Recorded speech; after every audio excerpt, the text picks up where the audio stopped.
Et bonjour, bonsoir, bienvenue à tous ceux qui nous suivent sur YouTube, sur Twitch.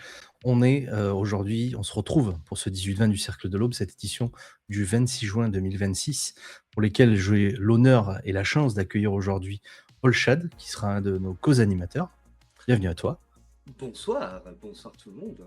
Et Grégory d'Orlando, bienvenue à toi aussi. Merci d'avoir accepté l'invitation et d'avoir répondu présent encore une fois vous deux.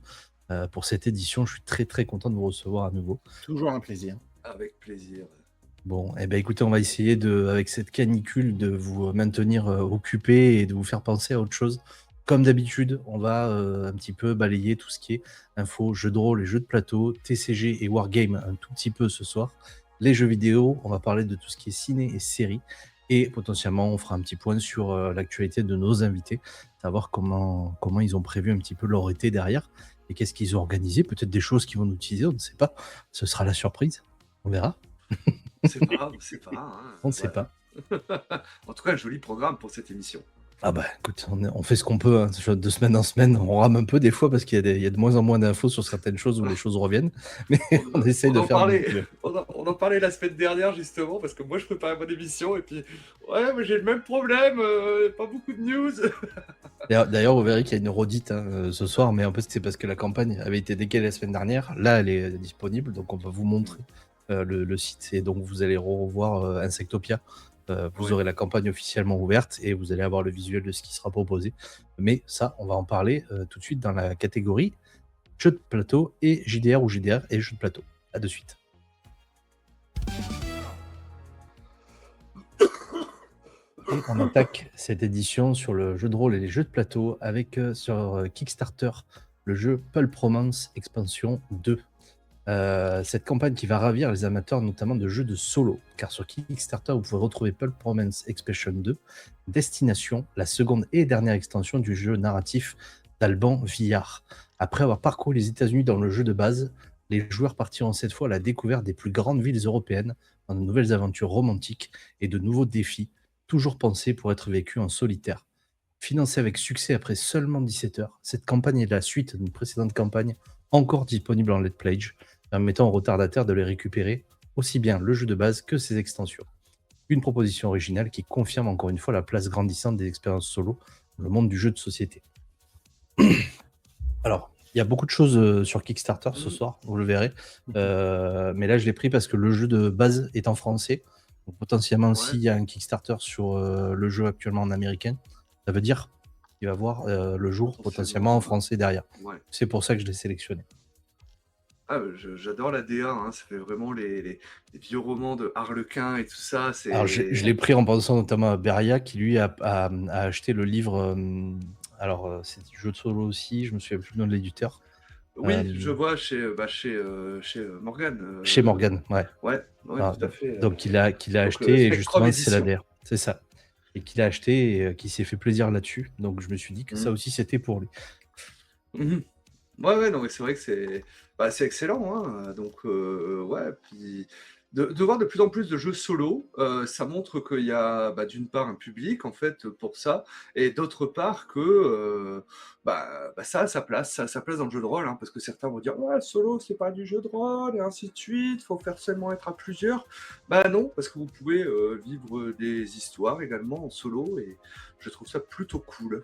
Alors moi où je suis assez content, c'est que je trouve, mais notamment au travers du travail d'autres streamers, c'est qu'en plus je trouve qu'il y a une médiatisation du jeu de rôle solo qui se met de plus en plus en avant.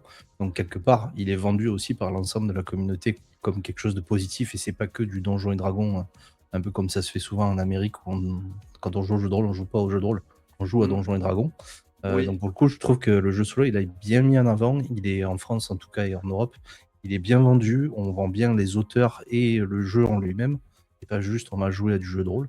Donc pour le coup, voilà, je trouve que le jeu de rôle solo, c'est bien vendu en France en tout cas, c'est bien mis en avant.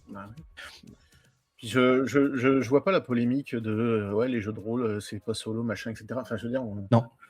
On vient d'une pratique qui, depuis les années... Enfin, vous avez joué à des livres dont vous êtes le héros, oui ou merde? C'est exactement ça.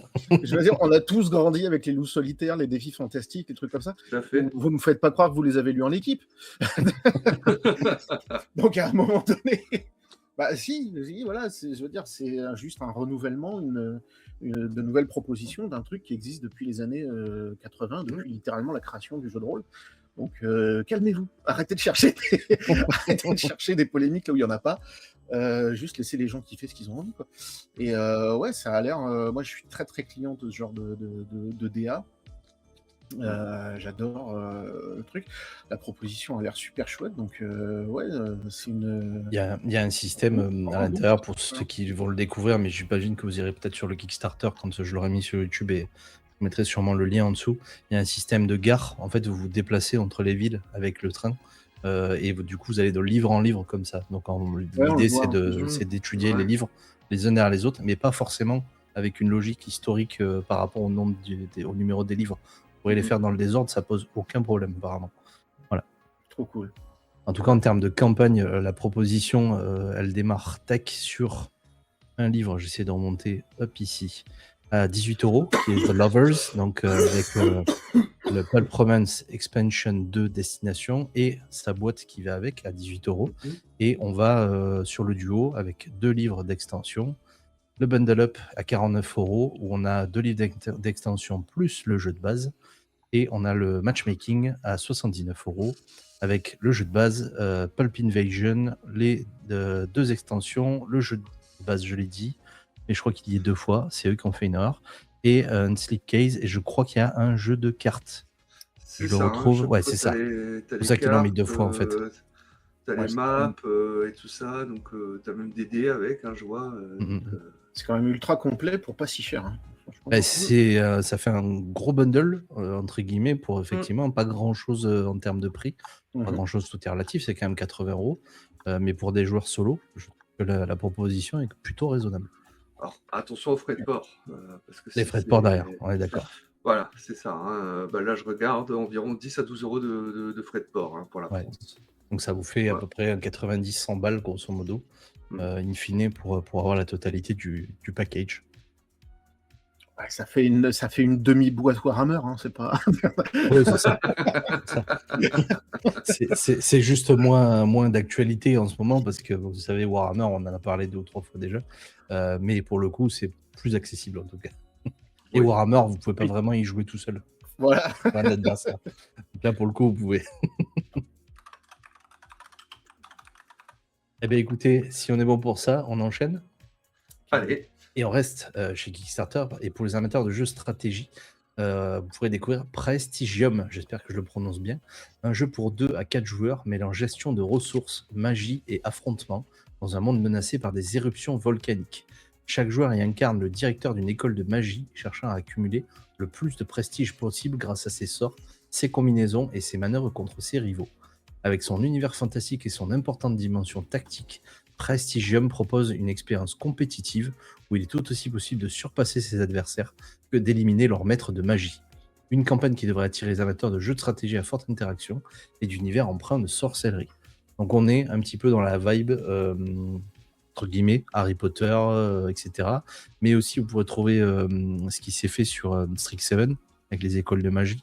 Voilà, il y a un peu toutes ces idées-là. Sauf que là, vous jouez un tactical en fait compte. Donc vous devez remplir des cartes avec des personnages et au fur et à mesure accumuler des pouvoirs et vous affronter les uns les autres. ouais, c'est ça, je vois Et que c'est annulé, hein. effectivement, je viens de voir que ça a été annulé. Ouais. Tac, tac, Merde. tac. Dernière mise à jour hier. Ben voilà. Hier, Vous voyez. le créateur a mis un message en fait, hein, comme vous avez pu le constater, la campagne n'a pas atteint son objectif, nous décidons donc de l'annuler. Nous ne sommes pas découragés pour autant, nous restons motivés à avancer sur ce projet qui nous tient à cœur. Afin de préparer au mieux le retour de Prestigium, nous avons conçu un questionnaire. Si vous souhaitez y répondre, voici le lien. Bon bah voilà, Bon. si jamais.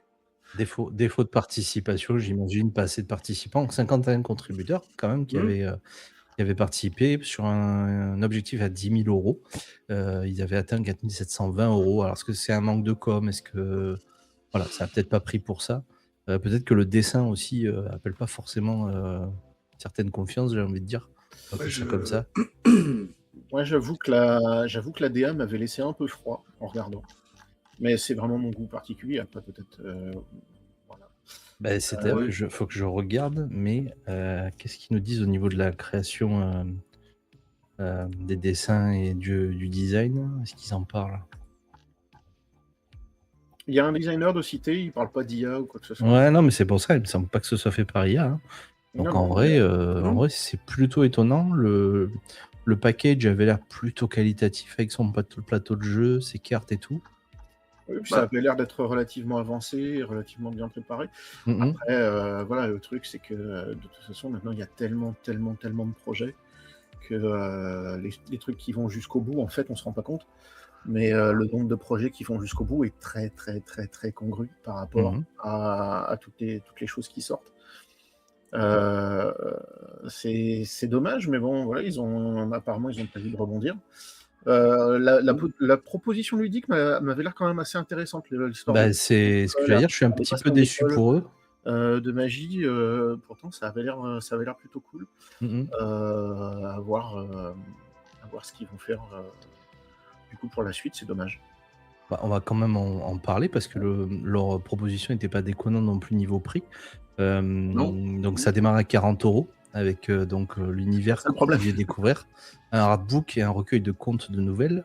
Le pack de base était à 60 €, le pack apprenti magie qu'ils appelaient. Il y avait le pack directrice d'école de magie, donc dans lequel vous aviez le jeu, l'artbook et le petit livre d'histoire. Et vous aviez un pack Early Birds à 140 €, un Early Birds à 140 € aussi avec des gravures. Donc là, vous pouviez choisir.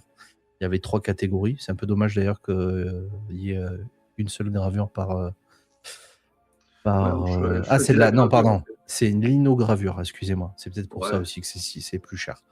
Voilà. Bon, ça tournait aux alentours des 140, 60 €.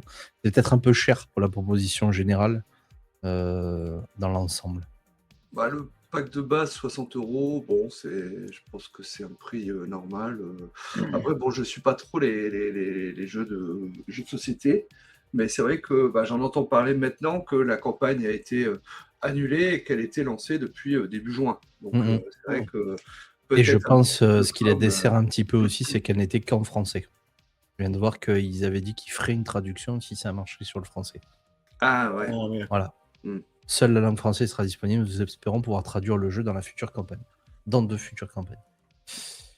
Voilà. Bon, Ouais, c'est compliqué. ceci explique Après, cela. après, c'est dommage parce qu'en plus, ils avaient l'air d'avoir quand même un univers complet prévu autour.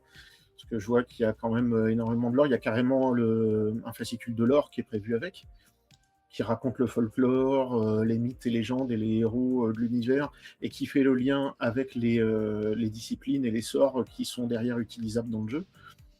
Donc, Hmm. limite, faites un JDR. Bah, ça marche pas forcément mieux le JDR, mais Non, non, mais c'est intéressant. Et je Un pense qu'il y a univers eu complet. un défaut de com, à mon avis. Il y a eu un manque d'information et de prospection derrière au niveau des gens. Je pense que c'est pour ça que ça n'a pas dû prendre. c'est possible, c'est En possible. tout cas, ils sont pas découragés. Ils ont prévu de revenir, donc tant mieux. Si c'est reculé pour mieux sauter, voilà, Voilà. pourquoi pas. Si ça n'a pas d'implication pour eux, autant financière que en termes de crédibilité, entre guillemets, etc. Mais bon, vu le visuel du jeu, ça n'a pas l'air de pas être crédible. En tout cas, non, honnêtement, si c'est comme tu dis, reculer pour mieux sauter, tant mieux. Effectivement. Eh bien écoutez, on enchaîne et on reste chez Kickstarter. Et pour les amateurs de fantasy et d'actual play, vous aurez rendez-vous cette semaine avec Worlds Beyond Number, the official graphic novel. Porté par Skybound et l'équipe du célèbre podcast de Brennan Lee Mulligan, Erika Ishii, Abria Iyengar et Lou Wilson, ce roman graphique de 240 pages adaptera The Wizard, The Witch and the Wild One et racontera les rencontres de 3 héros durant leur enfance. Illustré par Sarah Webb et scénarisé par Jadzia Axelrod, le projet propose une nouvelle porte d'entrée vers l'univers d'Umora. Déjà largement financée, cette campagne devrait séduire aussi bien les fans du podcast que les amateurs de fantasy et de récits inspirés des plus grandes aventures du jeu de rôle. Alors on est sur un projet en anglais, et je l'ai sélectionné bien évidemment parce que c'est porté par des gens relativement connus dans l'univers du jeu de rôle mondial, dont notamment Brennan Lee Mulligan, Erika Ishii, etc. Je les ai cités, dont vous les connaissez de nom et entre guillemets de visage, parce qu'on les connaît notamment à travers de tout ce qui se fait avec Critical Role et tout ça. Voilà. La Critical Role, je suis très très hype par ce projet. J'adore vraiment, je veux dire, tu regardes mon algorithme YouTube, un short sur 10, quand je scroll, c'est des trucs de Critical Role, de Dimension 20, etc. etc. Je suis extrêmement fan, moi, en tant que MJ, je suis extrêmement fan des styles aussi bien de masterisation que quand ils sont joueurs, de Brennan Mulligan et de Abria Yangar, qui sont deux MJ absolument incroyables et qui ont l'air en plus des personnes adorables. Donc ouais, très très hâte de voir un petit peu ce que ça va donner. Erika Ishii, que vous avez vu aussi dans Ghost of Yotei, puisque c'est elle qui fait à la fois la voix et qui prête son visage à l'héroïne. Donc vraiment trop cool. Et bon voilà, ils n'ont pas besoin de plus que ça. Ils ont presque 12 000 contributeurs. Ils sont à 1 million et des bananes. Il y a l'effet buff, hein, effectivement, des personnes qui soutiennent le projet, on est bien d'accord. D'accord, mais je suis assez fan en plus de la DA qui est toute mignonne, toute jolie, vraiment ça a l'air ultra chouette et ultra apaisant. Donc ouais, j'ai très très hâte de voir ce que ça va donner. J'allais dire, je ne l'ai pas sélectionné que pour eux, mais parce qu'effectivement, la DA à l'intérieur est très jolie, un petit peu enfantine, mais pas trop, entre guillemets. Donc ouais, moi, le projet me tente bien. C'est dommage que la version ne soit pas en français, parce que c'est un truc que j'aurais pu typiquement acheter pour la nièce de ma compagne, etc. Donc ouais, je suis un peu déçu, mais peut-être que ça viendra. Quand je vois 1 million d'euros, 1 200 000 euros de financement participatif, bon, je pense qu'ils vont un petit peu l'envoyer à l'international dans le futur, et ça risque de marcher. C'est l'occasion d'apprendre l'anglais, sinon. Ou sinon, c'est l'occasion d'apprendre l'anglais à des enfants de 3 ans. Premier degré, moi, mes premiers cours d'anglais, c'était ce stage-là. Oh, bah, de toute façon, il vaut mieux commencer tôt, parce que c'est là que tu as une éponge et que tu prends le plus les infos, donc, et que ton cerveau travaille le mieux, techniquement. Donc, voilà.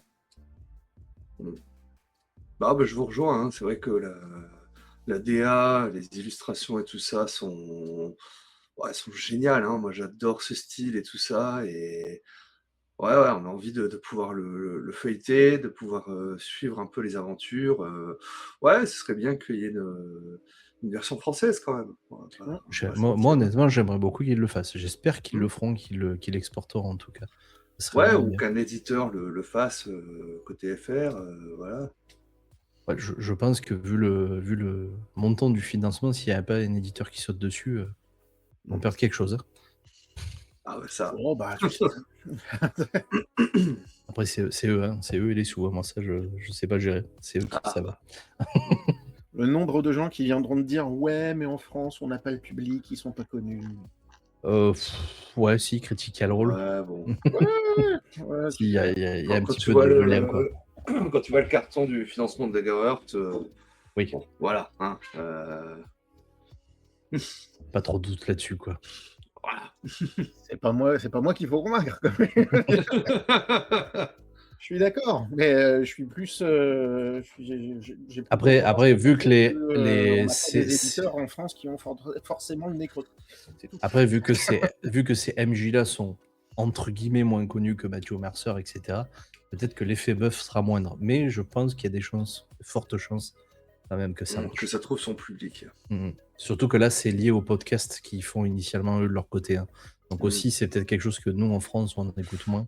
Oui. On regarde Critical Role sur les séances d'Actual Play. Peut-être qu'on n'écoute pas les podcasts. Pour le coup, c'est là où le bas blesse en France, peut-être, par rapport à ce projet. Encore une fois, c'est que de l'anglais. Et c'est que de l'anglais, donc il faut être habitué. Écouter un podcast en anglais, si t'as pas trop l'habitude, t'es vite largué. Hein. Bah, même n'importe quel Actual Play en anglais, je veux dire, à un moment donné. Faudrait que ça soit porté, tu vois. Faudrait qu'il y ait un relais qui se fasse, par exemple, avec les gens de la Bonne Auberge, qui portent le projet pour une trad ou des trucs comme ça, et que justement on puisse surfer sur un truc. Mais Critical Role, Dimension 20, je me demande à quel point c'est si mainstream que ça. Autant c'est mainstream aux États-Unis, autant à quel point ça a pu devenir perméable en France et arriver à infuser hors justement le public anglophone. Bah, je pense que la facilité, on dérive un peu, hein, sur le sujet, on prend 5 minutes, Mmh. mais la facilité qu'a eu aussi, Critical Role, c'est que déjà l'ensemble des joueurs sont des acteurs, de base. Mmh. Donc tu as leur notoriété naturelle qui a fait le truc. Heu, de base, c'est quand même du D&D un petit peu remodelé, pour le coup, ils font. Donc ça reste quand même ce que le public américain aime et pour le coup, bah, si tu suis les acteurs et que tu vois qu'ils jouent au jeu de rôle, comme Vin Diesel, comme, Henry Cavill, comme enfin, ça a pris par ça, quoi. Donc voilà, je vois bien le vecteur, je vois bien d'où ça vient, quoi, entre guillemets. Oui. Donc à voir, mais ouais, il y a moyen que ça marche en France, il y a pas de raison. Et Que ça effectivement, soit porté par les bonnes personnes. pour reprendre ce que dit Mamie Boulange, ce serait bien que Prime Video se finisse par l'adapter en série d'animation pour enfants. Ça serait encore mieux. Oui. On verra hein, par rapport à ça. Eh bien, écoutez, on enchaîne et on en parlait en début d'émission, alors qu'elle avait dû être repoussée suite au décalage d'une précédente campagne. La célébration des 10 ans d'Insectopia arrive enfin cette semaine sur Game on Tabletop. On vous le disait la semaine dernière, mais pour l'occasion, Odonata Édition proposera un nouvel écran illustré par Agathe Pitié, une aide de jeu de 80 pages ainsi qu'un recueil de scénarios et de nouvelles destinées à enrichir l'univers d'Antoma. Depuis 2016, Insectopia s'est imposé comme l'un des jeux de rôle français les plus singuliers en invitant les joueurs à incarner des intras, des insectes évolués dans un univers médiéval fantastique des paysans. Cette campagne anniversaire s'annonce comme une belle occasion de redécouvrir une des créations françaises les plus originales de ces 10 dernières années. Et je crois que Olshad, tu connais bien Insectopia. Bah, oui, c'est un jeu assez sympa, hein, donc qui a un bel univers en fait. Hein. Là, c'est vrai que d'avoir une réédition de l'écran, parce qu'en fait l'écran n'était plus disponible, donc c'est vraiment l'occasion de se reprocurer un nouvel écran, également des livres de base avec des nouvelles illustrations. Donc on est quelque chose de très joli en fait. Hein. Je le trouve personnellement, mais ça reste personnel, un peu chargé l'écran, voilà. Mais maintenant, il représente bien l'univers, en fait. Donc, mais voilà, après, mon sentiment personnel, c'est que je le trouve très chargé. C'est exactement ça, mais c'est voulu, je pense. Ah oui. Voilà. Après, je vous renvoie aussi à la vidéo de Blattman, hein, donc, qui vous expliquera un petit peu mieux les choses, hein, que vous avez peut-être croisé dans les rues de Kaisersberg pour ceux qui y étaient, hein, où justement il y a Blattman ou Blattwoman qui se promenait en fait un petit peu partout dans les rues de Kaisersberg avec le livre de Insectopia dans les bras. C'était génial. Pour le coup, eux, ils n'ont pas de problème de com. Hein. Non, ils savent c'est là que tu vois que c'est un truc de passionné quand même. C'est ça. Non, mais c'est vrai que voilà, Odonata en plus ils ont à chaque fois des univers très très variés parce qu'ils ont vraiment des jeux qui sortent un peu de l'ordinaire. Ils ont Insectopia, ils ont UVG aussi, hein, qui a une DA qui est vraiment magnifique et qui sort du lot. Donc voilà, ça vaut vraiment le coup hein, d'aller les voir, de discuter avec eux. Donc on est sur quelque chose d'assez original. Je sais qu'il y a des fans de ce jeu, donc ça pourra leur permettre justement de compléter leur gamme, voire de l'apprendre parce que c'est une belle occasion justement de se faire plaisir avec cette gamme. Effectivement, et d'ailleurs pour parler de la campagne en elle-même, hein, elle n'est pas si chère là non plus. Alors vous avez la possibilité de les soutenir, c'est une option que vous avez, vous pouvez donner 1 euro pour soutenir la campagne et prendre donc la première souscription. Vous avez la possibilité d'avoir le jeu, l'aide de jeu du moins le livre Culture et Aventure et l'écran en PDF pour un montant de 20 euros, 19 euros, ce qui n'est pas énorme. Et après pour les 10 ans, donc l'écran de jeu, les aides de jeu, les affiches, les suppléments Culture Aventure, leur PDF à 75 euros. 99 euros, tout Insectopia, donc tout l'ensemble des éléments du jeu, les anciens et les nouveaux, si je comprends bien, en Tout à PDF fait. pour 100 euros. Et la version après en dur à partir de 135 euros pour la nouvelle gamme et 349 euros quand même si vous voulez l'ancienne gamme plus la nouvelle gamme avec du coup le nouvel écran de MJ puisque tu le disais, l'ancien n'est plus disponible. C'est ça, tout à fait, hein. Alors en fait, inscrit par la nouvelle gamme, hein, donc c'est les nouvelles rééditions. Et Ça. après, vous avez toutes les extensions qui sont sorties précédemment, hein. Donc vous avez une petite dizaine de bouquins. Donc c'est un prix relativement correct, hein. C'est vrai que ça fait une petite somme, mais ça les vaut. Oui, parce que là, je comptais 2, 6, 9 bouquins, effectivement, plus l'écran, plus la petite sacoche avec les jetons. Parce que d'ailleurs, on en parlait la semaine dernière. Vous jouez pas avec des dés, vous jouez Oui. avec des jetons. Si tu veux nous en dire plus d'ailleurs.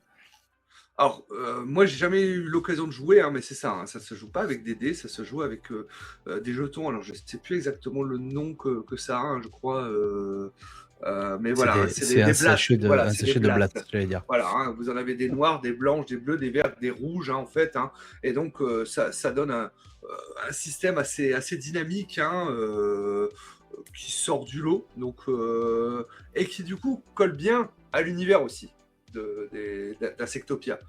Donc ça reste quelque chose qui colle bien au jeu, Et pour vous rappeler un petit peu sur le système, effectivement, ces couleurs de blatt, c'est en fait si vous faites une réussite, un échec critique, une réussite critique, etc. Et en fait, vous jouez vos blatts en fonction de l'action que vous allez devoir faire. Et ça va donner la résolution derrière.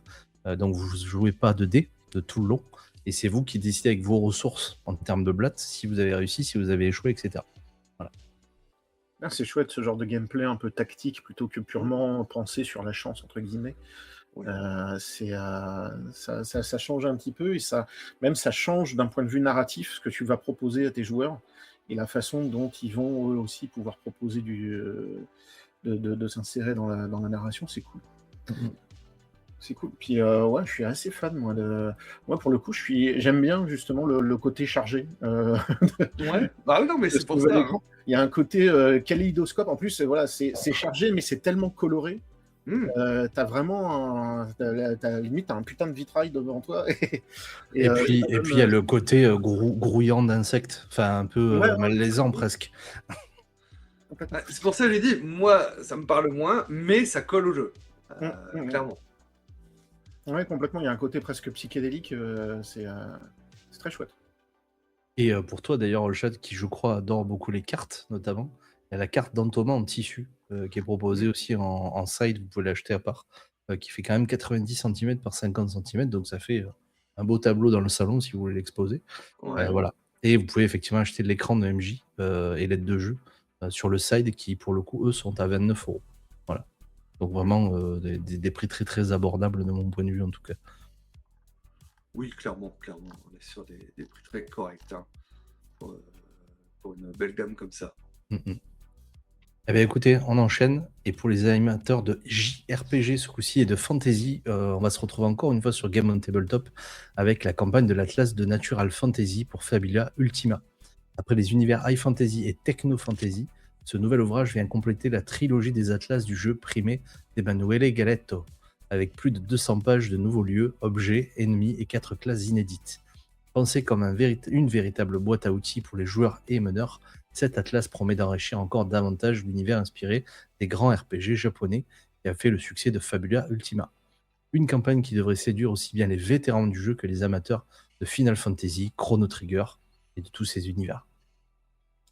J'espère que j'ai bien prononcé le prénom d'Emmanuel. J'ai essayé de le faire avec l'accent et tout pour pas accrocher son nom. Mais... J'ai l'impression que ça passe. Si tu nous regardes, salut à toi. Oui. Eh bien, écoutez, pour détailler la proposition, pareil, 25 €, donc vous avez le PDF de la pâtissière, le PDF gourmet, pareil, 25 €. Non, 40 €, pardon, excusez-moi. Si vous voulez l'ensemble des PDF, ils sont à 145 €. Voilà. Non, l'ensemble des livres plus les PDF, pardon, excusez-moi. C'est moi qui dis une bêtise. Ça me paraissait ultra cher sur le coup des PDF. Excusez-moi, je la refais. Livre plus son PDF, parce qu'à chaque fois, vous avez la contrepartie avec le PDF dedans. 25 € pour la pâtissière, 40 € pour le gourmet, donc le livre plus PDF, et 145 € l'ensemble des livres, l'écran de jeu. Je crois qu'il y a même 2 suppléments, si je ne dis pas de bêtises. C'est ça. 2 mini-aventures, hein, c'est ça, chef de la Saumure, je crois. Spécial pour lancer. de retrouver leur nom exact. En fait, voilà, vous avez le livre de base, hein, vous avez C'est ça. déjà les premières extensions qui étaient sorties, donc High Fantasy et Techno Fantasy. Et vous avez également donc bon, le livret découverte, hein, le appui sur Start, hein, comme il avait appelé, et le pack du meneur de jeu, hein, donc avec l'écran et 2 aventures. L'écran qui, si je comprends bien, a été remasterisé, non? Oui, c'est ça, hein. C'est ça, En fait, hein? c'est le pack qui a été un petit peu refait justement, hein.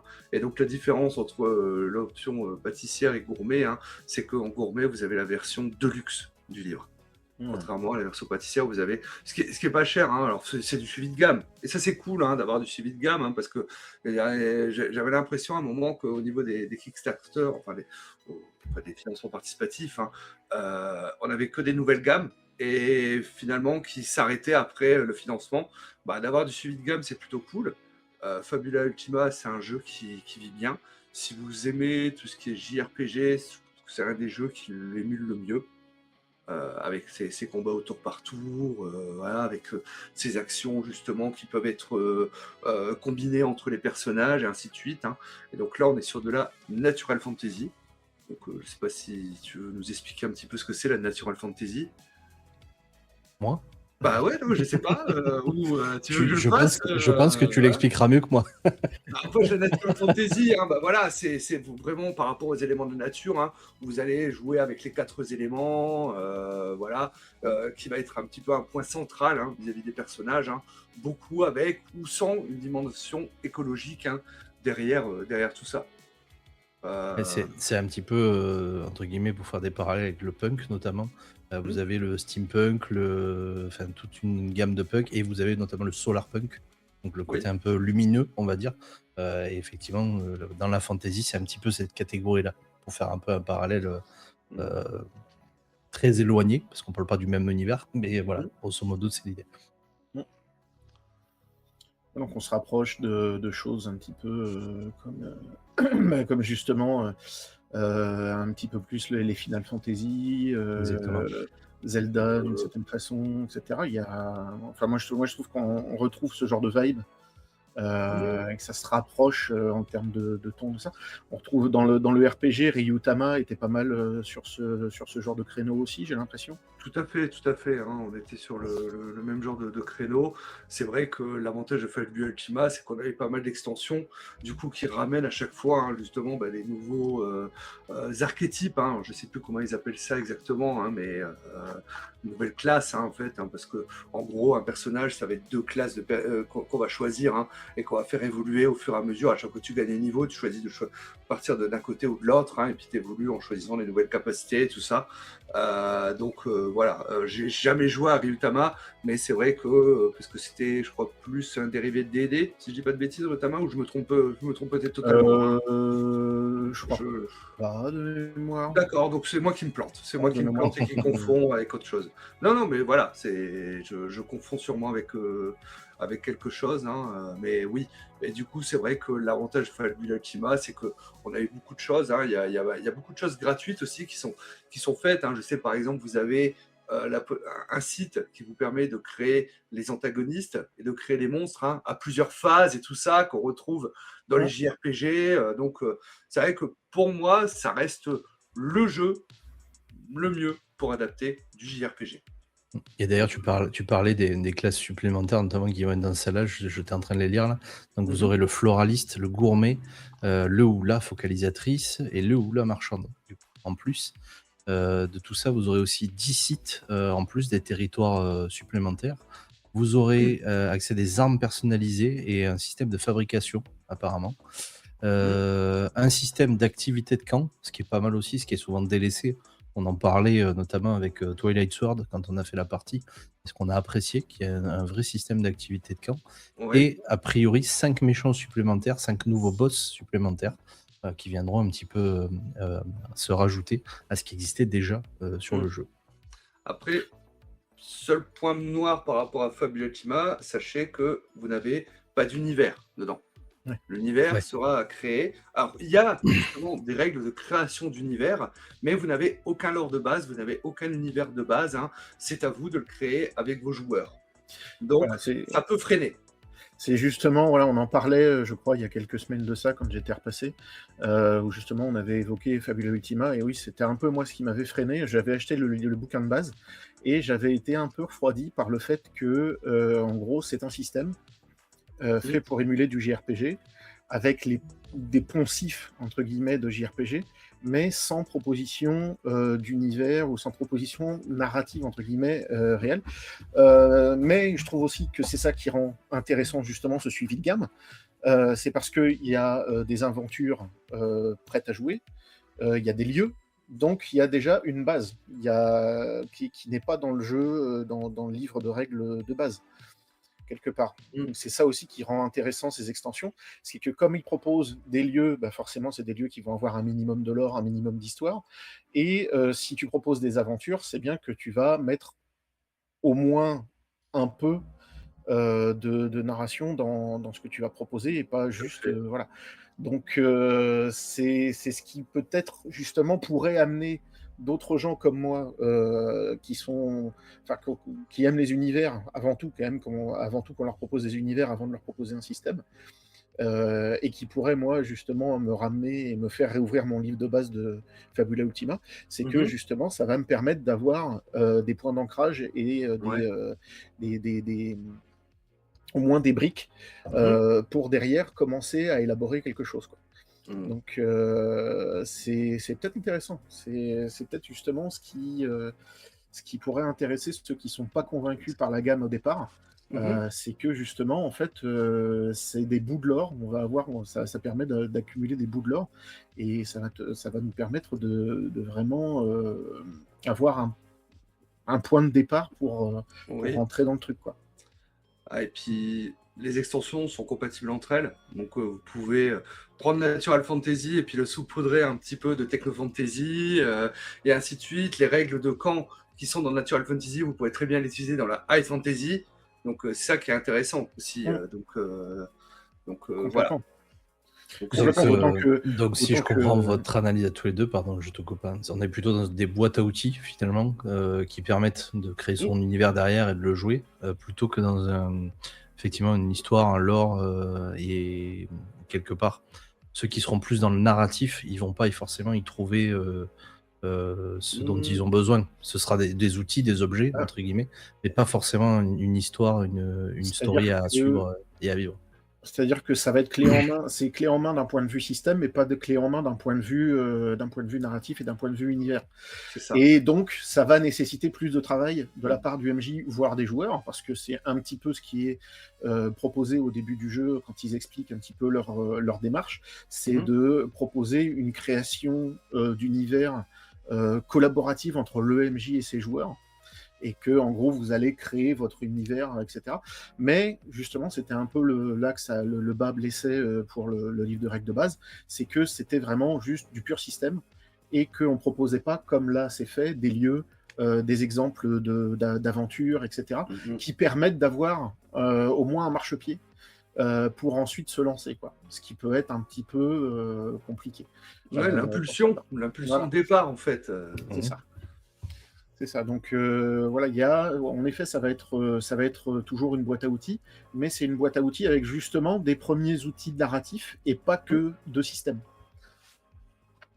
Et donc oui, en plus, c'est cool de pouvoir justement multiplier les références à différents genres, parce que les JRPG n'ont jamais été avares du fait de mettre plusieurs genres de fantasy différentes dans un même jeu. J'en veux pour preuve des jeux comme Final Fantasy, notamment Final Fantasy VI, et autres, dans lesquels tu vas avoir un empire ultra technologique et au contraire des royaumes qui vont être hyper natural fantasy, et en fait tout cohabite relativement bien. Eh bien, merci. Eh bien, écoutez, on enchaîne et on va parler un petit peu des grands délaissés, généralement de cette catégorie jeux de rôle, jeux de plateau, etc., et de notre actualité en général. Malheureusement, on va en parler pour une mauvaise nouvelle, puisqu'on va parler grandeur nature.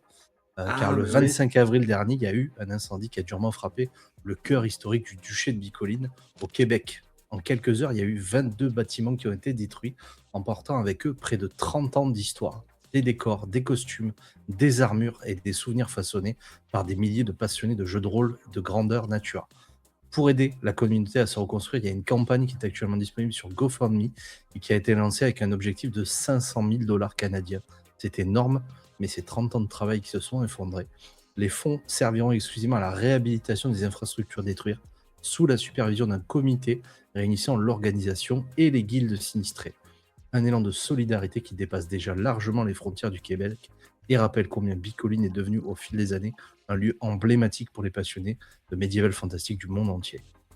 Mauvaise nouvelle, du coup, malheureusement, désolé, c'est pas forcément comme ça que j'aurais aimé finir la catégorie, mais je voulais en parler parce que peut-être que tout le monde n'est pas au courant.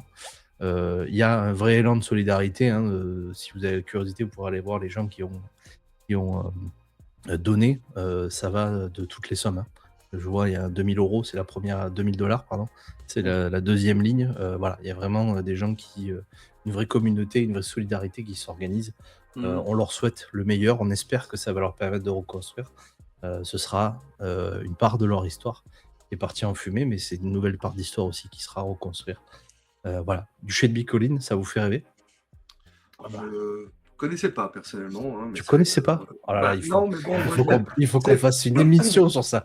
Ah non, Duché mais de Bicoline, c'est GN, 30 ans de voilà, GN. ouais, mais bon, moi, j'ai jamais trop fait de GN ou autre, donc voilà.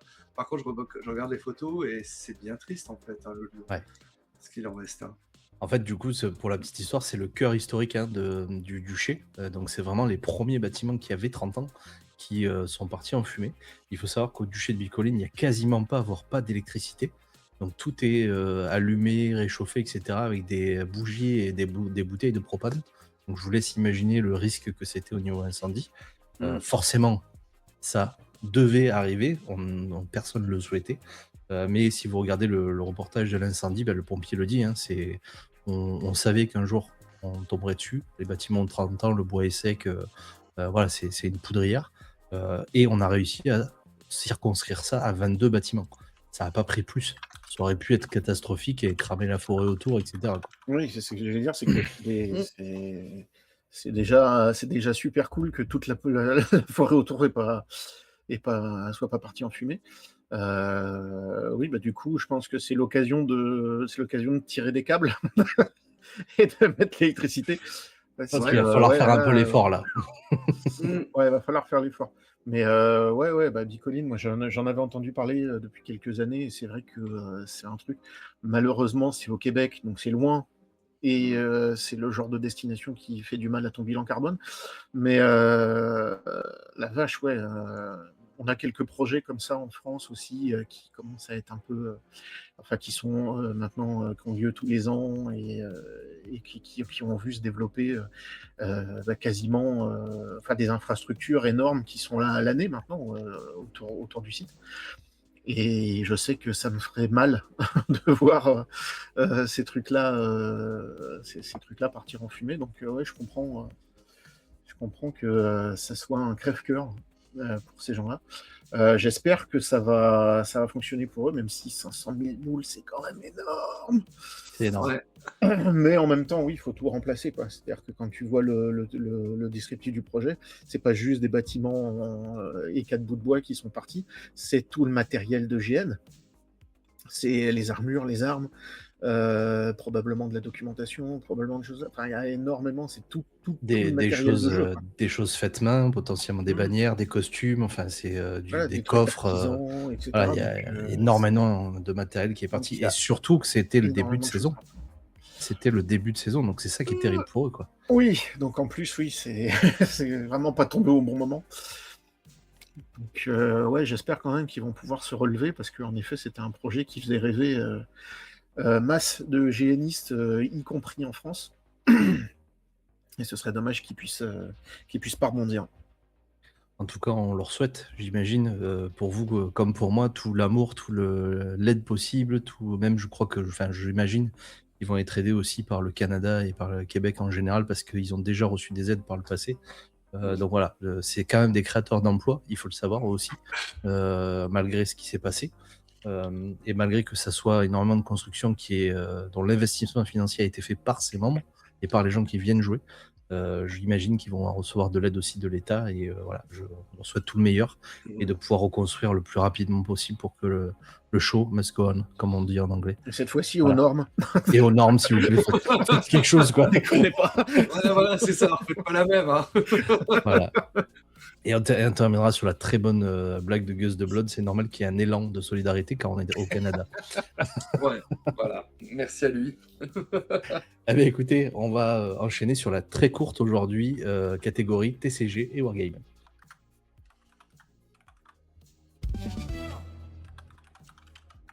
Et pour cette catégorie TCG aujourd'hui, on va pouvoir parler pour ces joueurs de rendez-vous qu'ils vont avoir avec les super-héros ce 26 juin, donc aujourd'hui, avec la sortie de Magic the Gathering Marvel Super Heroes. Je te laisserai faire ta petite blague tout à l'heure, Grégory. La nouvelle extension Universe Beyond réunit les plus grandes figures de Marvel, des Avengers aux quêtes fantastiques, en passant par Hulk, Iron Man, Thanos ou encore Doctor Doom. 2 nouvelles mécaniques comme le Power-Up et Teamwork viennent accompagner cette rencontre inédite entre les deux univers. Avec ses decks commanders dédiés, ses illustrations inspirées des comics et ses nombreuses cartes de collection, Marvel Super Heroes s'annonce déjà comme l'une des extensions les plus attendues de l'année. Une sortie événement qui devrait séduire aussi bien les joueurs de Magic que les fans de la Maison des Idées. Allez, vas-y. Je te laisse plonger dedans. Et le pire, c'est que je crois qu'on avait fait la blague, ou je sais plus si c'était avec vous, on avait fait la blague où justement, quand j'avais dit que Magic is the new Martin, Oui. et que donc on est Magic à la plage, Magic à la montagne, Magic fait ses courses, voilà, et qu'on s'était dit, tu vas voir, ce serait marrant, imagine un jour ils font un truc, ils font un crossover Marvel, oh t'es con Gérard. Ben, en fait, voilà. On y est. Manifestement, on avait eu le nez creux. Donc, Ouais. moi, pourquoi pas après, hein, Magic, Oh, Magic va à Disneyland. C'était ouais, plus ou moins senti, pourquoi pas. même si on sait que la licence Spider-Man, elle avait été rachetée par Sony et qu'il y avait un peu la bataille Sony-Marvel.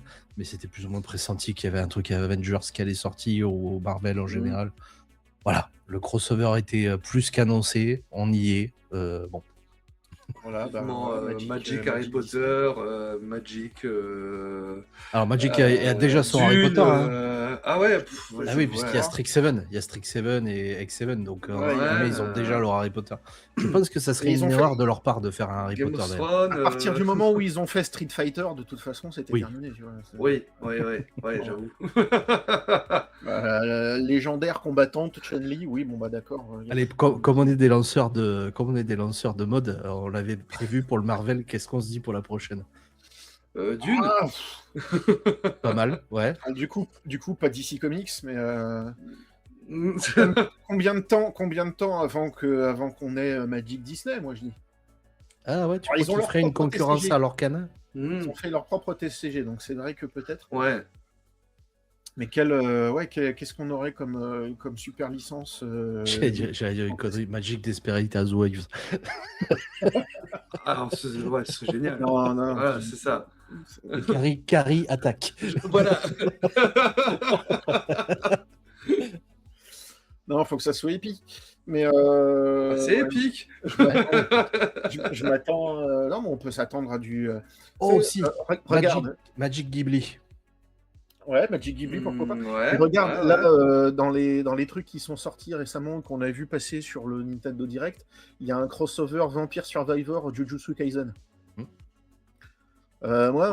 Magic Jujutsu Kaisen, Magic Naruto, Magic. Magic Shonen, quoi. Magic Shonen, ouais.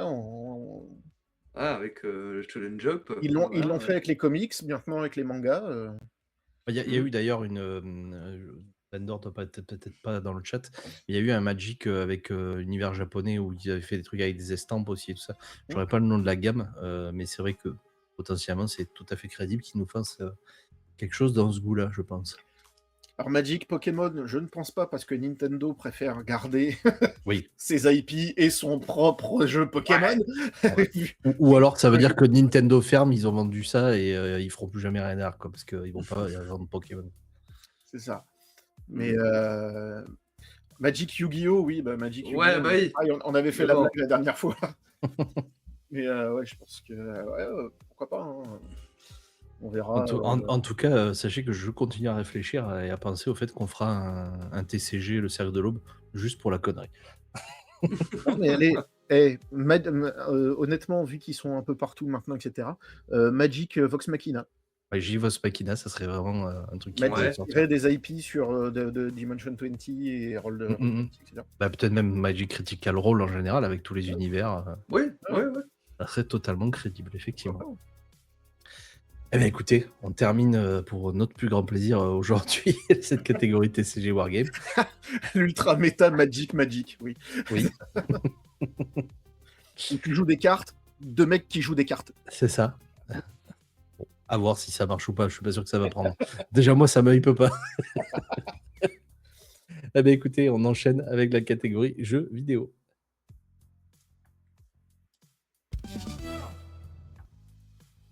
Et pour les amateurs de rétro et de roguelite, vous serez conquis cette semaine par l'annonce de la sortie de Dark Scroll, disponible sur PC et Nintendo Switch. Développé par Doingsoft et édité par Devolver Digital, ce jeu d'action en pixel art mêle exploration de donjons, progression procédurale et combats frénétiques inspirés des shoot'em up. Jouable en solo ou en coopération, le titre propose 9 héros au style bien distinct pour affronter pièges, monstres et boss redoutables. Avec son esthétique rappelant les classiques 16 bits et son gameplay nerveux, Dark Scroll s'inscrit dans la lignée des productions indépendantes qui misent autant sur le défi que sur le charme rétro. Une sortie qui devrait séduire les amateurs d'action exigeante et les nostalgiques des grandes heures du pixel art. Bon, on est sur un Metroid-like ou sur un Mario. Ouais, ça a l'air, ça a l'air tout choupi, honnêtement. J'aime C'est bien. nerveux.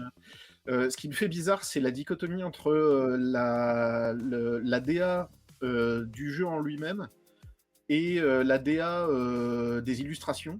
Où vraiment la DA des illustrations, en fait, elle est hyper choupi, mais elle est très colorée, etc. Et ils ont choisi derrière de faire dans le jeu un truc en 8 couleurs. Ça me fait bizarre. Ça me fait bizarre d'un point de vue com. Mais ouais, je veux dire, une fois mis en mouvement, tu regardes les vidéos, etc. Ça y est hyper hypant, ça a l'air très efficace. Donc je crois que personnellement, je me laisserais tenter, moi. En tout cas, j'aime beaucoup dans leur annonce les pubs entre deux à l'américaine avec le mage qui gueule au téléphone, l'autre qui est dans le jacuzzi. Oui. Et puis c'est du Devolver, donc bon, forcément, c'est le genre de jeu. Enfin, Devolver, ils font quand même gaffe à ce qui sort. Ouais. Et j'aime bien en général ce qu'ils choisissent d'éditer. C'est rarement des mauvais chevaux. Donc, ouais, très hype de ça. Ouais, comme tu disais, c'est du Metroidvania, ça a l'air nerveux. On n'en demande pas plus en vrai. C'est ça. C'est pas mon style de jeu, mais j'aime beaucoup en tout cas la proposition graphique. C'est clairement le genre de truc que je pourrais suivre chez un streamer. Un streamer, ouais. Ouais, je sais que j'ai déjà beaucoup regardé ce genre de jeu, par exemple chez Benzaï, tu vois. Ouais. Donc, clairement. Bah, clairement, en plus, dans la proposition graphique, ça fait forcément penser à Mina qui est sorti. Alors, c'est pas le même projet, enfin, c'est même pas la même proposition en termes de gameplay, mais tellement, par exemple, niveau graphique, c'est très très ressemblant. C'est comment Mina the Hollower, dont Benzaï a fait un stream d'ailleurs. Et ouais, c'est il y a une petite ambiance, une petite vibe. Je sais pas si c'est le même studio, mais Mina the Hollower, c'est le studio qui était à l'origine des Shovel Knight. Et ouais, clairement, c'est une petite vibe de rétro comme ça. Moi, je suis très client de ça, l'espèce de supra rétro comme ça, avec très peu de couleurs et des gros pixels. C'est Yacht Club Games, le développement et l'édition pour Mina Retro. Mina the Hollower. Donc ouais, très hypé par ça. Moi, j'aime bien ça. Ça va être cool, ça a l'air super chouette. Ok, eh ben écoutez, on enchaîne. Et pour le coup, si vous êtes branché Metroidvania, vous pourrez vous faire plaisir avec Massilia Echo of the Past, déjà disponible sur PC avant une sortie prévue au dernier trimestre 2026 sur Nintendo Switch 2. Développé par le studio français Soul Brothers, ce jeu d'action-aventure en 3D plonge les joueurs dans un vaste labyrinthe techno-organique inspiré des univers de Moebius, Metroid Prime et Hollow Knight. Exploration libre, plateforme exigeante et pouvoir évolutif seront au cœur de cette aventure, à l'ambiance aussi mystérieuse que contemplative. Avec son style visuel unique et son gameplay axé sur le mouvement et la découverte, Massalia Echoes of the Past s'annonce comme l'une des belles surprises indépendantes de ce mois de juin. Une sortie qui devrait séduire les amateurs de science-fiction et de Metroidvania nouvelle génération. Bah, tout à l'heure, en parlant de DA, on parlait de UVG, là, de Moebius. Hein. On est dans le thème, hein, franchement. Moi, j'aime beaucoup ce genre, justement, de DA. Hein. C'est vraiment très joli, ça a du charme, et ça sort de l'ordinaire aussi. Et ça, c'est cool. Parce que je crois que c'était peut-être la dernière fois où j'étais venu ou l'avant-dernière où on disait que tout se ressemblait en fait, hein, tout avait cette patte un peu manga et tout ça. Bah non, voilà, au moins on a quelque chose qui sort de l'ordinaire et c'est cool. Et d'ailleurs, si vous voulez tester, parce qu'il y a quand même quelque chose d'intéressant, il y a une démo déjà disponible sur Steam. Donc si vous voulez le tester, éventuellement chez vous avant de l'acheter, et il n'est pas très très cher en ce moment parce qu'il y a pas mal de promos sur Steam, il est à 6,92€ si vous passez sur Rollkey Shop, et si vous l'achetez en direct via Steam, il est à 13,59€. Honnêtement, je trouve pas le prix déconnant pour un jeu qui de base est à 17€, vendu sans promotion. Voilà. Et puis la réalisation, je la trouve quand même plutôt pas mal. Comme tu dis, ça change de l'ordinaire. Voilà. Moi, c'est peut-être un truc sur lequel je vais me laisser tenter ce week-end. Ah bah, si jamais tu stream, on ira c'est sorti le 19 juin 2026. Je pense qu'il va y avoir du public pour le regarder. Ouais, sans parler de public, hein, moi j'avoue que ouais, c'est. Ouais, j'aime bien la DA, voilà, comme j'ai déjà dit. Je n'ai rien à rajouter de plus. Ouais, puis voilà, ça va. Il y a vraiment une dimension exploration, quoi, où tu vas devoir revenir dans les biomes avec tes différentes capacités, réexplorer des trucs, aller chercher, donc vraiment découvrir les secrets du jeu par toi-même, etc. Ça, c'est cool, quoi. C'est cool, justement, de pouvoir offrir cette façon d'explorer les choses, et de ne pas guider pas prendre le joueur par la main et lui permettre vraiment de se perdre dans ton univers. C'est cool. Ça me rappelle assez, d'ailleurs, j'avais joué il y a plus d'1 an maintenant à Europa. Je ne sais pas si vous vous souvenez de ce jeu. Vous étiez un petit personnage qui devait voler, planer, etc. au-dessus des biomes et passer au fur et à mesure. Ça me rappelle assez cette vibe-là, sauf qu'Europa était très lent en comparaison. Là, on est quand même sur quelque chose de beaucoup plus rapide sur le visuel. Mais au niveau des dessins et tout, je trouve qu'il y a une petite ressemblance qui est plutôt sympathique, et c'est pour ça que ça m'attire un peu. J'aime bien, moi, ces jeux un peu chill. Il y a du combat quand même, mais il y a ce côté un petit peu chill contemplatif qui m'attire quand même pas mal, quoi. Ouais, c'est ça. En plus, c'est vrai que ça a l'air, il y a l'air d'y avoir quand même de l'action, ça a l'air de bouger, etc. Mais avec une DA assez cosy. C'est cool, quoi, de pouvoir souffler, de juste explorer des trucs avec, tu vois, il n'y a pas l'air d'y avoir, quand on regarde les vidéos, etc., il n'y a pas l'air d'y avoir énormément de combats non plus, tu vois, ça n'a pas l'air d'être le cœur du gameplay. Et c'est cool, quoi, de pouvoir proposer ça. C'est vrai que Gus the Blood dans le chat nous dit qu'il y a un peu aussi du sable. Je sais pas si vous avez vu ce jeu passer aussi. Il y a un peu ce délire aussi de ce moment un petit peu contemplatif où c'est dans des grandes étendues, tu as des visuels larges. Et puis il faut avancer et évoluer, comme tu dis, dans les biomes au fur et à mesure, quoi.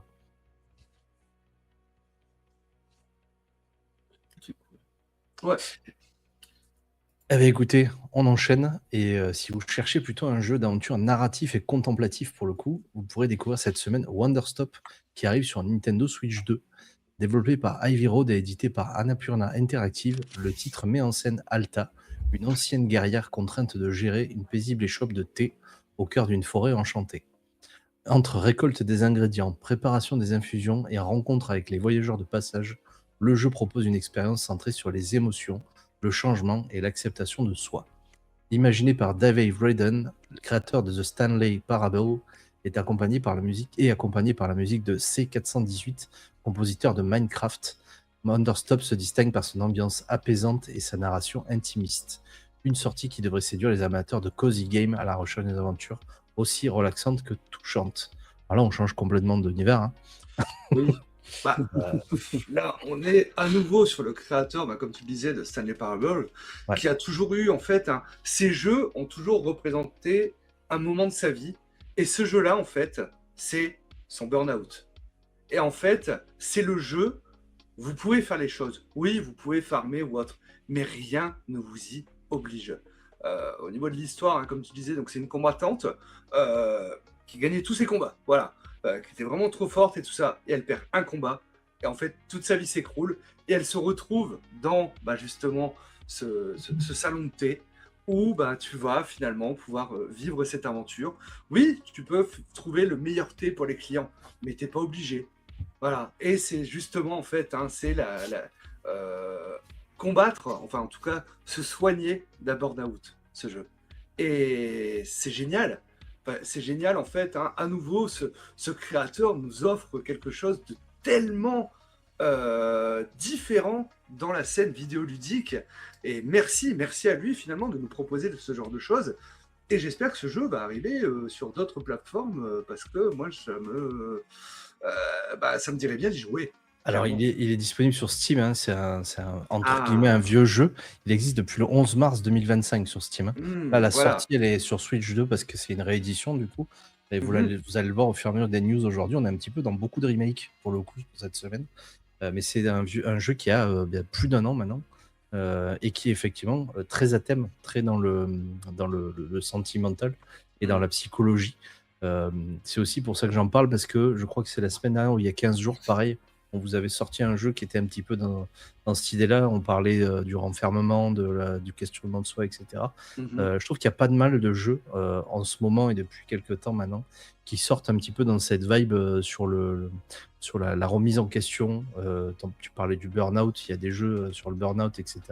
Et ça fait du bien de voir autre chose que du pom-pom boum-boum, entre guillemets. Donc ouais, moi je suis assez client visuellement du jeu en lui-même, tel qu'il est.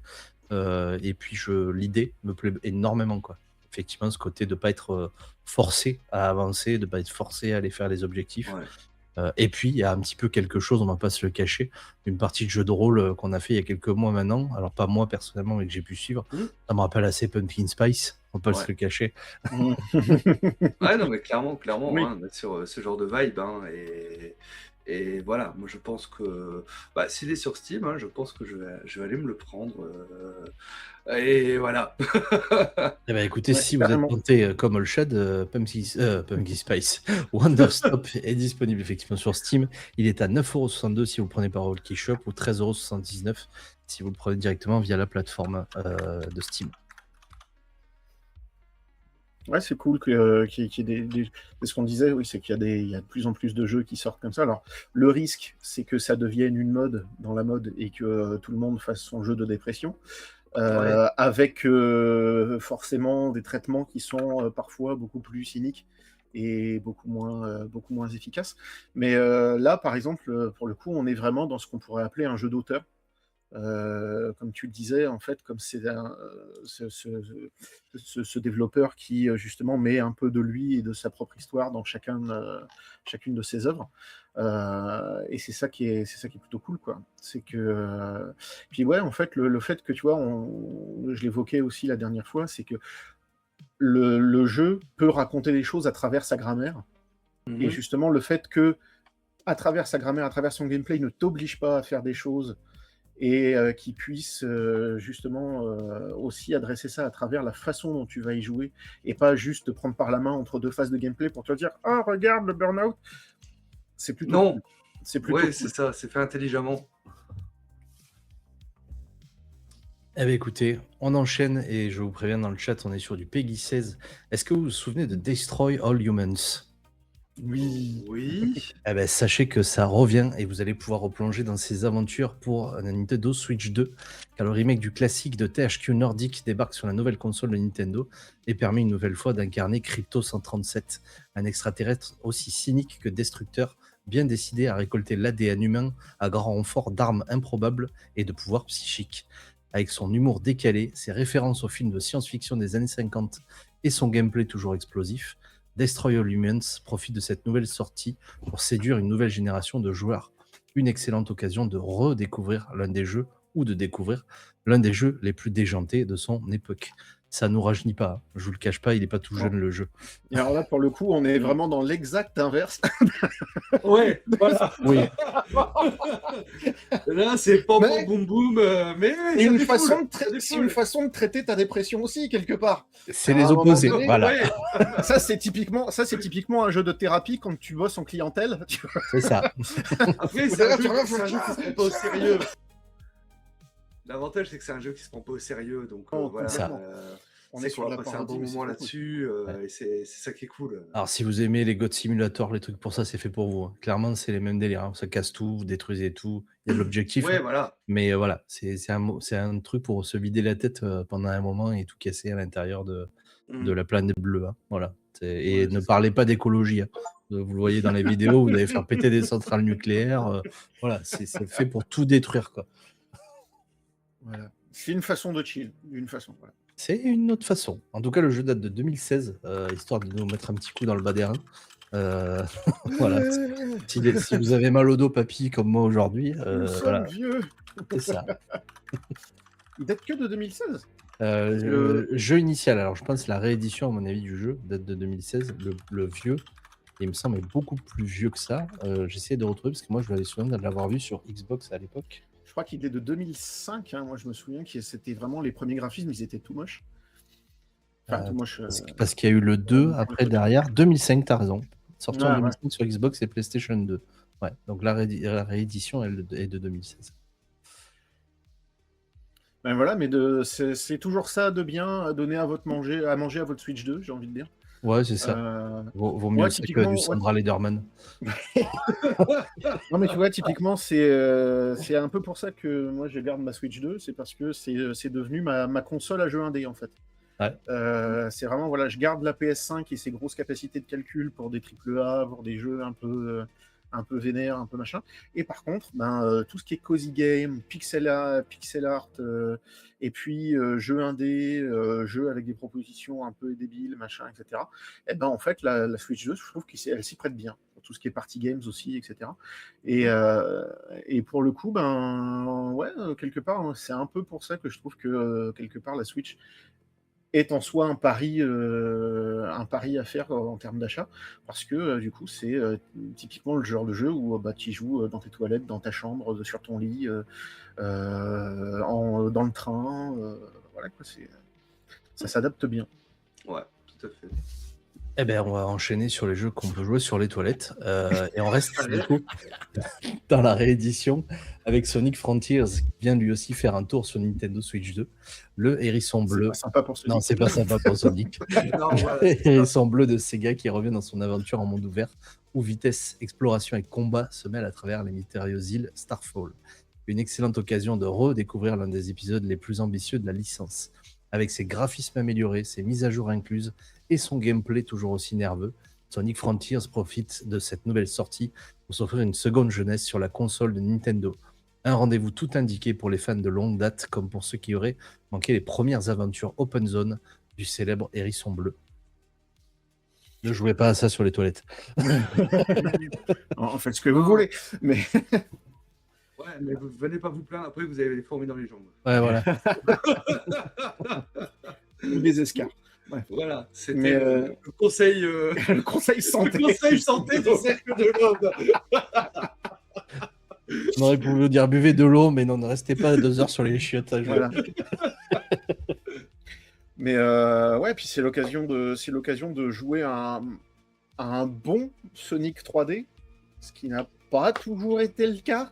C'est vrai. La formule 3D de Sonic, c'est quand même beaucoup cherché pendant longtemps. Hein. Le passage à la 3D a été Ça a été douloureux pour un Ça a été Sonic. douloureux et très complexe. Voilà. Donc là, enfin, on a l'impression que justement la sauce est maîtrisée. Et c'est cool.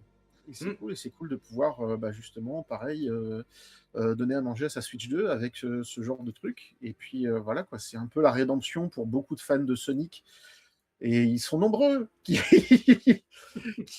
désespéraient depuis quelques années d'avoir de vrais bons jeux avec leur hérisson préféré. Donc, ouais, c'est cool. Mm. C'est cool et ouais, ça, en tout cas, c'est un jeu dont on a énormément de bons retours, donc c'est plutôt cool, quoi. Donc, foncez. Foncez, parce que en plus, c'est chouette, Sonic, quoi. Ouais, puis le visuel de celui-là, là, de Frontiers, je le trouve, il est assez énergique, il y a pas de Ouais. temps mort, enfin, oui, vous C'est ce pouvez que vous je arrêter disais. en plein milieu, mais c'est speed, quoi. Mm. Franchement, vous n'allez pas vraiment vous ennuyer, quoi, sur la proposition. Et c'est ce qu'on attend d'un Sonic, hein. Et c'est ce qu'on attend Ben, c'est clairement ça. d'un Voilà, c'est Sonic. ça. C'est un runner, hein. C'est bête à dire, hein, mais faut tout le temps que ça avance, quoi. C'est Sonic. S'il C'est ça. n'avance plus, C'est ça. voilà, c'est pas un Mario, quoi.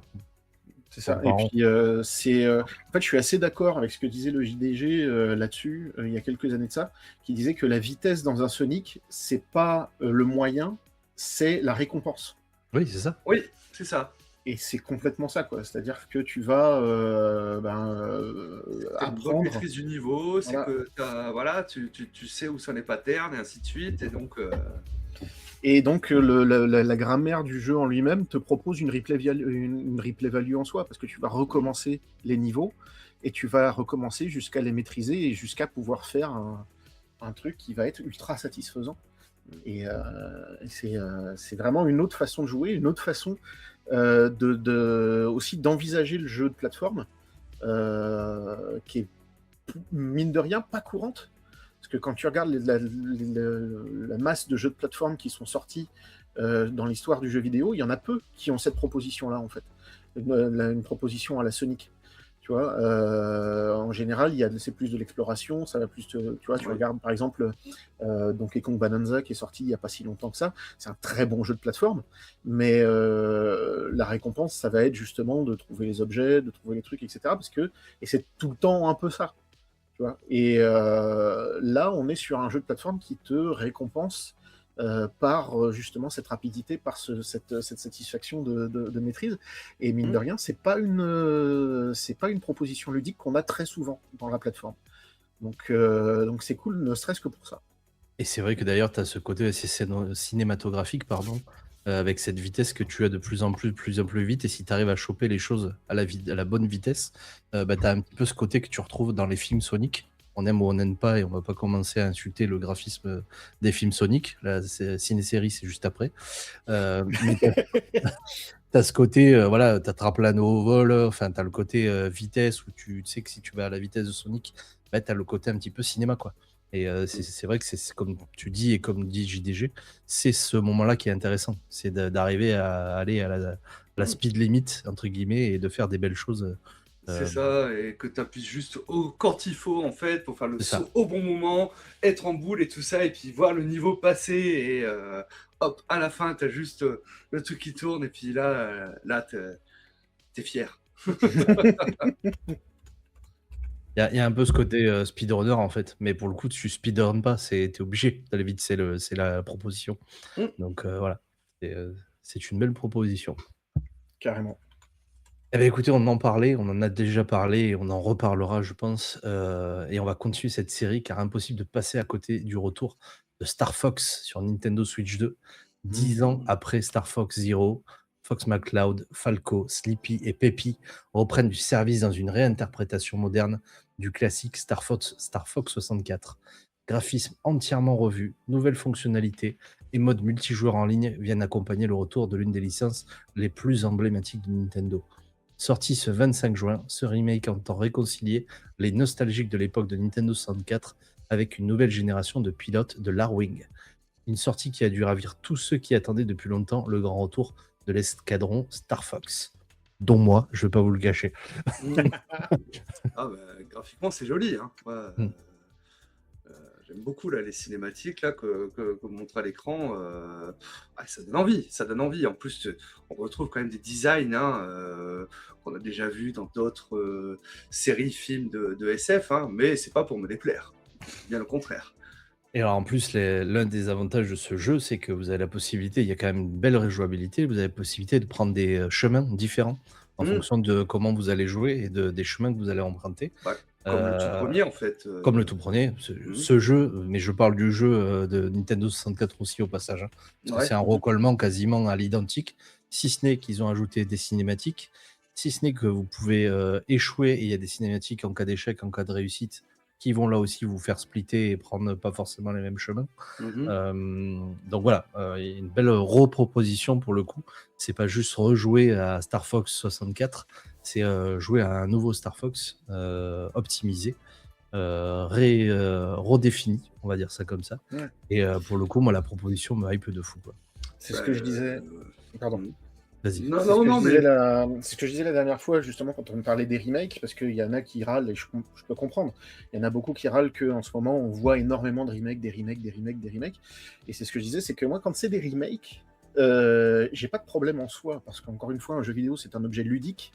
Et donc, un remake, en général, c'est avant tout aussi, contrairement à un remaster, tu vois, qui est juste un lissage graphique, un remake, souvent, s'accompagne d'une véritable nouvelle proposition ludique. Et donc, c'est en soi, c'est peut-être la même histoire, certes, c'est peut-être le même univers, certes, mais c'est plus forcément le même jeu.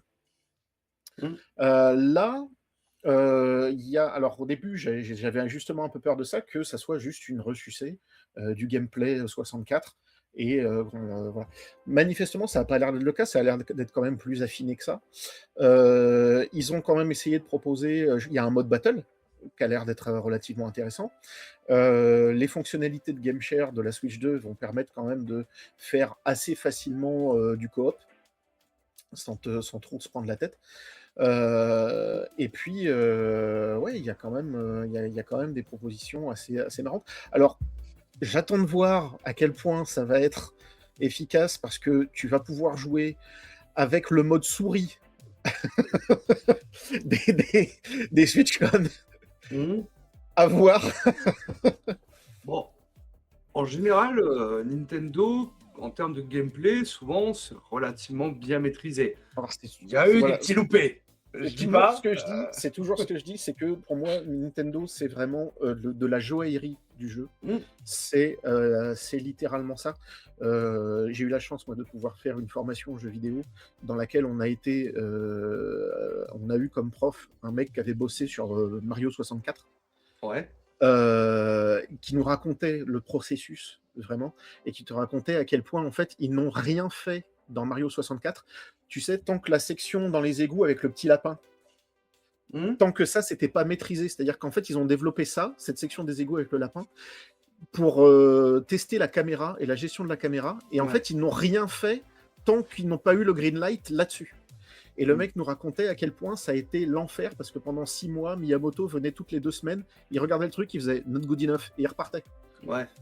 Et le mec nous racontait à quel point il allait pleurer dans le parking pendant 20 minutes avant de s'y remettre. Et ensuite, en fait, il faisait ça, et en fait, derrière, il créait tous les assets, et il les testait pendant des jours et des jours et des jours. Il y avait les assets qui étaient tous alignés sur un grand champ, machin. Et derrière, une fois que tout était prêt, il filait ça au level designer, et seulement à ce moment-là, le level designer avait une boîte à outils, et il pouvait commencer à s'amuser. Ouais. Et vraiment, c'est ça, Nintendo, c'est de la joaillerie de gameplay. Par contre, Nintendo a parfois été beaucoup plus hasardeux en termes d'interface et en termes de matériel. Tu vois, On pense au début de la Wii. voilà, par exemple. Voilà, hein. Wii Music. La présentation de Wii Music. C'est compliqué. Moi, je pense surtout à comment ça s'appelle, Zelda Skyward Sword. Oui, aussi. C'était une très bonne idée jusqu'à ce que tu te rendes compte que la gestion de la gyroscopie avec les Wiimotes était pas maîtrisée. Voilà, donc il y a... Voilà. Mais bon, voilà, là, de toute façon, si ça marche pas avec la souris, bah, ça marchera avec une manette très très bien, parce que de toute façon, Oui, voilà. Et que ça avait déjà fait ses preuves sur 64, quoi. Mais j'ai envie de te dire, tant qu'ils nous ramènent pas des idées en carton comme le Nintendo Lab, moi ça me va. C'était rigolo, Moi je valide.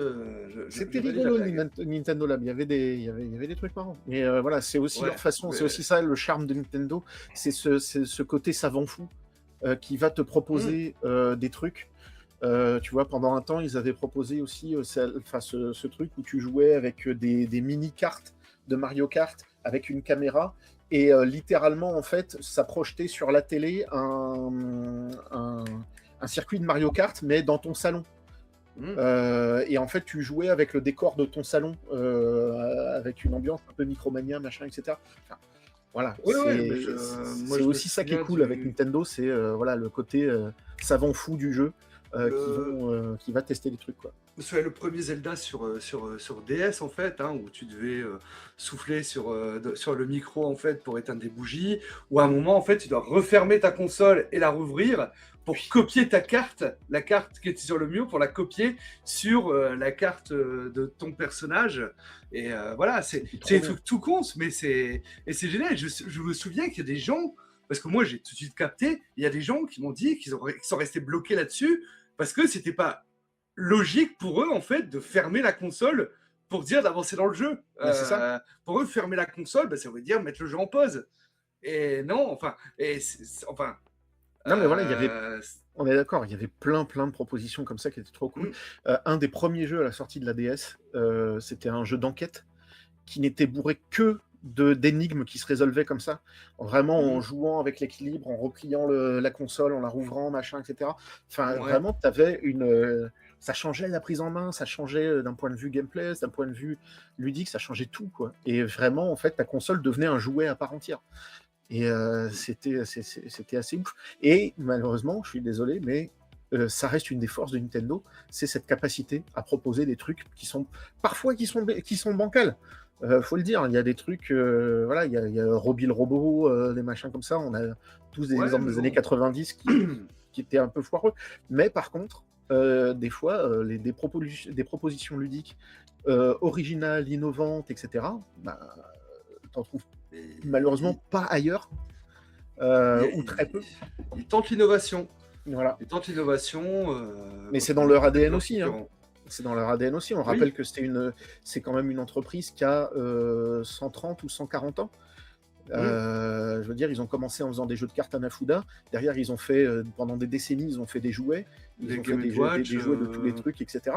Et seulement après, en fait, finalement, dans l'histoire de Nintendo, le jeu vidéo, c'est quelque chose de très récent. C'est quelque chose de très récent. C'est ce qu'il a exposé au niveau international, mais c'est quelque chose de très court dans l'histoire totale de cette firme. Et c'est ce qui fait que l'ancien PDG, qu'on regrette malheureusement, qui est mort trop tôt, disait que lui, ça ne le dérangeait pas d'imaginer un futur de Nintendo dans lequel il ferait des applis de bien-être et de la domotique et des trucs comme ça, quoi. Ils auraient raison. Moi, j'adorerais avoir finalement mon appli Nintendo qui contrôle ma lumière et puis ma clim sur le téléphone. Enfin, c'est déjà un peu ce qu'ils ont essayé de faire. Il faudrait juste qu'ils s'améliorent en termes de cybersécurité. Voilà, c'est ça. Voilà. Mais tu vois, c'est un peu ce qu'ils ont essayé de faire avec Pokémon, Pokémon Sleep sur mobile.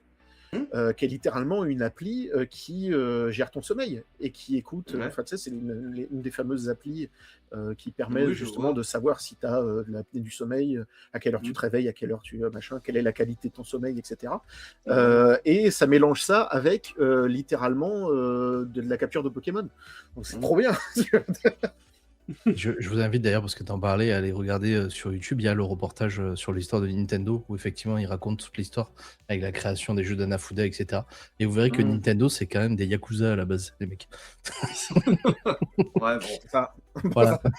Voilà. Donc c'est assez rigolo. Bah, c'est ça. Voilà. Moi, j'étais très fan de leur ancien PDG. Ouais. Notamment juste parce que c'est le seul PDG de jeux vidéo que j'ai vu s'opposer à des actionnaires. Quand Nintendo allait mal à cause des mauvaises performances, je crois, de la Wii 2, et que les actionnaires avaient demandé des coupes dans le personnel, et qu'il leur avait répondu il n'y aura aucune coupe personnelle parce que c'est pas en ayant des gens qui ont peur pour leur métier qu'on fait des bons jeux. Et qui les avait envoyés chier, et que les actionnaires... voilà, quoi. Il y a peu de PDG qui ont des balls au point d'aller envoyer chier les actionnaires dans le monde, et rien que pour ça, ça valait le coup. Tu vois. Respect. Mm. Eh bien, écoutez, on enchaîne. Et pour les amateurs de la série mythique, vous avez eu rendez-vous, du moins le 25 juin, avec Dead or Alive 6 Last Round, la version définitive du célèbre titre de Team Ninja. Pour célébrer les 30 ans de la licence, cette édition revisitée rassemble 29 combattants, inclut plusieurs personnages issus des DLC et propose un nouveau mode photo ainsi que diverses améliorations techniques. Une version gratuite baptisée Core Fighters sera également est d'ailleurs disponible actuellement au lancement. Avec son gameplay nerveux, ses contre-attaques emblématiques et son casting iconique, emmené par Kasumi, Ayane ou encore Marie-Rose, Dead or Alive 6 Last Round marque le grand retour d'une série longtemps absente du devant de la scène. Une sortie qui devrait ravir les nostalgiques et prépare le terrain pour le prochain épisode déjà en développement chez Team Ninja. Et, sachez-le, ce jeu se prend une shitstorm sur Steam avec des avis plutôt négatifs. Et pour le coup, il y a 314 avis. Donc voilà, le remake n'est pas apprécié visiblement par la communauté. Pourquoi? Parce que la physique des boobs a changé Alors visiblement non, mais je vous lis juste le premier. Ce jeu est une arnaque. Ils ont juste revendu DOA 6 sans la moindre amélioration, ne serait-ce que graphique. Voilà, Ah, grosso ouais, modo, ok. c'est un copier-coller, on l'a refoutu dans Steam et il n'y a pas plus, quoi. Ouais. Ouais, c'est un portage, quoi. Voilà. Là, tu vois, par rapport à ce qu'on disait sur les remakes, les remasters, etc. Bon, bah voilà, quoi. Là, on est sur un remaster à peine. Ouais. Après, voilà, faut être fan de la DA, parce que moi, cette DA où tout le monde est une poupée de porcelaine, ça a tendance à me faire souffler du nez. Et puis, ouais, bon, c'est cool le gameplay de Dead or Alive, mais c'est pas le meilleur. Enfin, pour mon goût, en tout cas, c'est pas le meilleur jeu de baston de la Terre. Hein. Non. Bien d'accord. On est bien d'accord.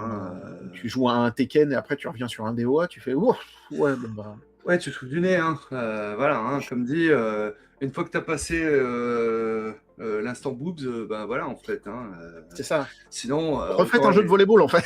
Voilà, c'est ça, de beach volley. Ouais, vous assumez, les gars. C'est ça. Allez-y, à fond, J'allais dire, au moins la proposition est assumée à 100%. Voilà. Mais c'est la preuve que ça vaut, tu vois, quelque part, c'est pas suffisant de tomber dans les clichés sexistes et de faire un jeu à boobs pour faire des grandes licences qui fonctionnent. Oui. Tu vois, la prochaine fois qu'on te dit Tomb Raider, ça marchait que parce que Lara Croft, elle avait des boobs et depuis que le remake il est fait, c'est nul. Non, c'est pas ça. La preuve. La preuve. La preuve en est, les nouveaux Tomb Raider, ils sont bien, ils sont pas bien, on jugera une autre fois, mais elles portent des grosses parkas, etc. Et le boobs est plus vraiment mis en avant et les jeux marchent.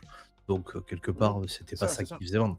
Il y a aussi l'histoire. Il y en a encore qui viennent te dire, ouais, Tomb Raider, on la voit plus nulle part, elle est plus sexualisée. Oui, elle est plus sexualisée, c'est très bien. Et à la place d'avoir 18 000 couvertures de magazines toutes plus putassières les unes que les autres, on a des jeux qui sont très corrects, moi je trouve, d'un point de vue gameplay, même s'ils s'éloignent de la formule de base, mais la formule de base... elle commençait à faire son temps aussi. C'est pas pour rien que, même à l'époque, on disait que Lara était faite en bois et qu'elle était ultra raide. Donc, il y avait quand même des problèmes. Et pour le coup, c'est des très bons jeux. Ils sont très cool. Ils racontent des histoires. Et je trouve qu'on ne nous revend pas le même jeu comme peuvent le faire d'autres jeux équivalents en ce moment. Je pense notamment à Indiana Jones. Je pense notamment à James Bond de 007 qui ressemble grandement à du comment ça s'appelle ce jeu était un aventurier aussi, j'ai plus son nom à ce monsieur, Uncharted. Voilà, enfin je trouve que là pour le coup il y a beaucoup de choses qui se ressemblent. Beaucoup de Tomb Raider, je trouve qu'il y a toujours une petite épingle qui sort du jeu, l'histoire du piolet, enfin il y a d'autres choses, il y a d'autres mécaniques mises en place et on se retrouve pas avec les mêmes propositions que chez d'autres éditeurs ou chez d'autres créateurs de jeux. Non, bah, complètement. Eh bien, écoutez, si on est bon avec cette histoire de boobies, ouais, c'est ça. Et vous allez voir pourquoi vous allez voir pourquoi je le dis en anglais. On finit avec les boobies et on passe sur la catégorie Ciné Series. Ah bah oui. Ah là là, mais quel talent cet homme. Incroyable. Écoutez, je vous emmène ce coup-ci sur Ulule. J'ai pas l'habitude de faire ça avec la partie ciné et série, mais on a ici un financement participatif qui est pour la première fois dans cette catégorie. Laissez-moi vous présenter le court-métrage Quelque part, actuellement en financement participatif, je vous le disais, sur Ulule. Porté par Laura et Sébastien Salaman, le projet raconte l'histoire d'un homme qui, après un accident, se retrouve dans un lieu étrange entre rêve et réalité. À travers cette œuvre indépendante, les réalisateurs souhaitent explorer le thème du deuil, du souvenir et de l'espoir. Tourné de manière artisanale et soutenu par une équipe passionnée, Quelque part ambitionne de proposer une expérience à la fois poétique et émouvante. Une campagne à découvrir pour tous ceux qui souhaitent soutenir la création cinématographique indépendante française et accompagner l'émergence de nouveaux talents. Et je vous invite vraiment, même si vous ne pledgez pas, même si vous ne participez pas, à regarder la petite vidéo. C'est impressionnant le travail qui est fait. Il faut savoir qu'ils font tout en atelier eux-mêmes avec du carton-pâte, du polystyrène, etc. Et il y a un gros travail fait sur la construction des décors, le tournage, etc. C'est vraiment impressionnant. Quand je suis tombé sur ça, je me suis dit: «Oh, ça va intéresser personne». Vous allez voir le taf. Honnêtement, si ça vous intéresse pas au moins 1 minute ou 2, le temps de voir la vidéo, je comprends pas. Non, ça a l'air super, ça a l'air Ça a l'air super, hein. super joli. Merci de nous partager un tel projet, parce que moi j'étais passé à côté, et j'avoue que je trouve ça génial en fait, hein, l'univers graphique qui sont en train de créer, hein, voilà, donc ouais, il y a des chances que je lâche un petit billet pour les soutenir, hein, personnellement. Alors c'est, leur deuxième projet, il me semble, si je dis pas de Mhm. bêtises. Ils ont un atelier, ils sont que tous les 2 à l'intérieur, hein, du coup, c'est leur deuxième court métrage, tout est fait main, je vous le disais. Il y a un petit peu, ce qu'on retrouve, alors j'arrive plus à retrouver le nom de ce comment ça s'appelle? Producteur, qui fait, beaucoup de trucs comme ça avec de la stop motion putain, j'arrive plus à retrouver son nom. C'est dommage parce qu'il me semble que c'est cité en plus dans leur, tac tac tac. Bref, je vous retrouverai ça peut-être semaine prochaine si ça revient pas. Mais voilà, c'est pas, pour une fois, c'est pas un Américain qui fait ça. C'est des Français, c'est des gens qui sont proches de nous. C'est pas quelque chose de facile. Alors, dans le terme de la construction, etc. C'est pas facile pour eux de sortir leur aiguille du lot et d'être mis en avant. Donc, très honnêtement, c'est pour ça que moi, ça m'a fait plaisir de mettre ça aujourd'hui. Parce que vous allez voir, il y a des grosses productions qui arrivent juste derrière et du français aussi pour le coup. Mais eux, avec leur projet, je pense qu'ils ont quelque chose à jouer. On est sur du court métrage, pas du long métrage du coup. Et j'avais vraiment envie de vous montrer ce projet participatif. Après, le thème, je vois, la reconstruction après les violences sexuelles subies dans l'enfance, c'est un thème C'est pas dur. rose, c'est dur, on Non, est non, mais d'accord. non, non, mais bon, il faut en parler. Je veux dire, Ouais, c'est ben, voilà. Euh, je pense que c'est important de le dire, en fait. C'est pour ça. Mais j'avoue que, ouais, moi, j'ai envie de soutenir ce genre de projet, en fait, clairement. Mm, mm. D'autant plus que, je veux dire, les projets cinéma en général, il faut bien voir que c'est très dur à monter. Le cinéma, c'est énormément d'appelés, peu d'élus en termes de projets. Et il faut bien vous dire que chaque projet comme ça qui sort, même des petits projets indépendants, vous pouvez voir les petits films français, etc., c'est un miracle que ces trucs-là arrivent à sortir. Quand vous arrivez à faire votre film, c'est littéralement, vous êtes un miraculé de l'industrie, hein. Donc, quand on a des petites choses indépendantes et que vous pouvez justement faire en sorte qu'ils soient financés par autre chose que tout le temps les mêmes grosses boîtes et tout le temps les mêmes gros trucs, etc., bah, foncez, quoi. Foncez, ne serait-ce que pour la satisfaction d'aller justement soutenir l'industrie Mhm. et de permettre à des trucs un peu plus libres de sortir, quoi. Puis il y a une exactement. vibe, je sais pas si ça fait qu'à moi ou c'est peut-être moi qui délire. Il y a une vibe, on a peut-être un peu plus coloré, Cité des enfants perdus. Oui. Ouais, c'est vrai, c'est Et, vrai. et c'est une esthétique qui manque dans le Mhm. paysage audiovisuel, tellement ce film était incroyable. Donc cool. Ouais, ouais. Bah écoutez, je suis content que ça vous fasse plaisir de découvrir ça. Moi, j'ai été vraiment hypé quand je suis tombé sur le truc. Je pense que je mettrais, si c'est pas une grosse somme, peut-être l'euro pour les soutenir, au moins. Ouais, Bah, c'est Euh, déjà ça, hein. ouais, ouais. au moins pour montrer mon soutien, parce que vraiment, c'est quelque chose qui m'a pas touché dans le thème, mais qui m'a touché dans la réalisation, dans la façon de faire, etc., et de Mhm. leur façon de travailler. Écoutez, je vous le disais, on va enchaîner sur des plus grosses productions maintenant et on va enchaîner avec Les Caprices de l'Enfant Roi, cette nouvelle comédie de Michel Leclerc qui offre une parenthèse historique au cinéma français. Le film imagine un Louis XIV caché au sein de la troupe de Molière et de Madeleine Béjart, sous la protection de Cyrano de Bergerac et de D'Artagnan. Une rencontre improbable qui donne naissance à une aventure mêlant intrigue de court théâtre et humour. Porté notamment par Artus, Franck Dubosc et Julia Piaton, Les Caprices de l'Enfant Roi propose une relecture fantaisiste du grand siècle où les figures les plus célèbres du XVIIe siècle se croisent dans une fresque aussi décalée qu'ambitieuse. Un pari original qui pourrait séduire les amateurs de comédie historique et de cinéma populaire français. On n'est plus sur du court-métrage et on n'est plus sur du fait Oui. maison. Ouais, mais alors, avant que certains posent la question dans le chat, hein, parce qu'il va sûrement y en avoir, rien à voir avec Édouard Leclerc, hein, les magasins, hein, voilà. Non plus. Ce n'est pas de son frère, ce n'est pas son cousin. Non, rien du tout. Mais par contre, c'est l'occasion de voir Artus peut-être dans un rôle où on a moins l'habitude de le voir. Oui. Et ça peut être super intéressant parce que je pense que c'est pas un mauvais acteur. Donc ça peut être cool. Et ouais, c'est une proposition assez sympa. Donc assez curieux. Là où ça me plaît, moi, c'est que tu le disais, on va retrouver Artus dans un rôle qui est un peu moins, alors désolé le terme, mais bébête. Il va avoir un rôle un peu presque de composition en reprenant le rôle de Cyrano de Bergerac. Pareil, il y a de la blague, mais le rôle de D'Artagnan, joué par Franck Dubosc, il n'est pas bête, il n'est pas un peu trop joueur. Il va sortir des blagues. Il y a une blague d'ailleurs qui est excellente dans la bande-annonce où il arrive devant les gardes et il leur dit oui, bon, ok, ma légende nous dit que je suis beau, etc. Comprenez bien que maintenant, ça fait quelques années, quoi. Enfin, voilà. Mais c'est pas des réflexions bêtes, c'est des choses très marrantes, très rigolotes. Oui. C'est frais et c'est pas niais comme humour pour le coup. Il y aura sûrement des propositions très, très idiotes à l'intérieur, mais je trouve qu'il y a une fraîcheur dans la proposition qui est faite sur ce nouveau film du cinéma français. Et moi, ce que j'aimais bien, j'ai vu une vidéo de présentation qui interviewait un petit peu les acteurs. Et apparemment, une des ambitions, on va dire, en termes de représentation, d'écriture des personnages, etc., c'était de faire un genre d'ambiance à la Avenger, des héros de la littérature française du XVIIe siècle. Donc c'est pour ça qu'ils ont mélangé D'Artagnan, Cyrano de Bergerac, etc., etc. Et d'avoir comme ça plusieurs grands héros.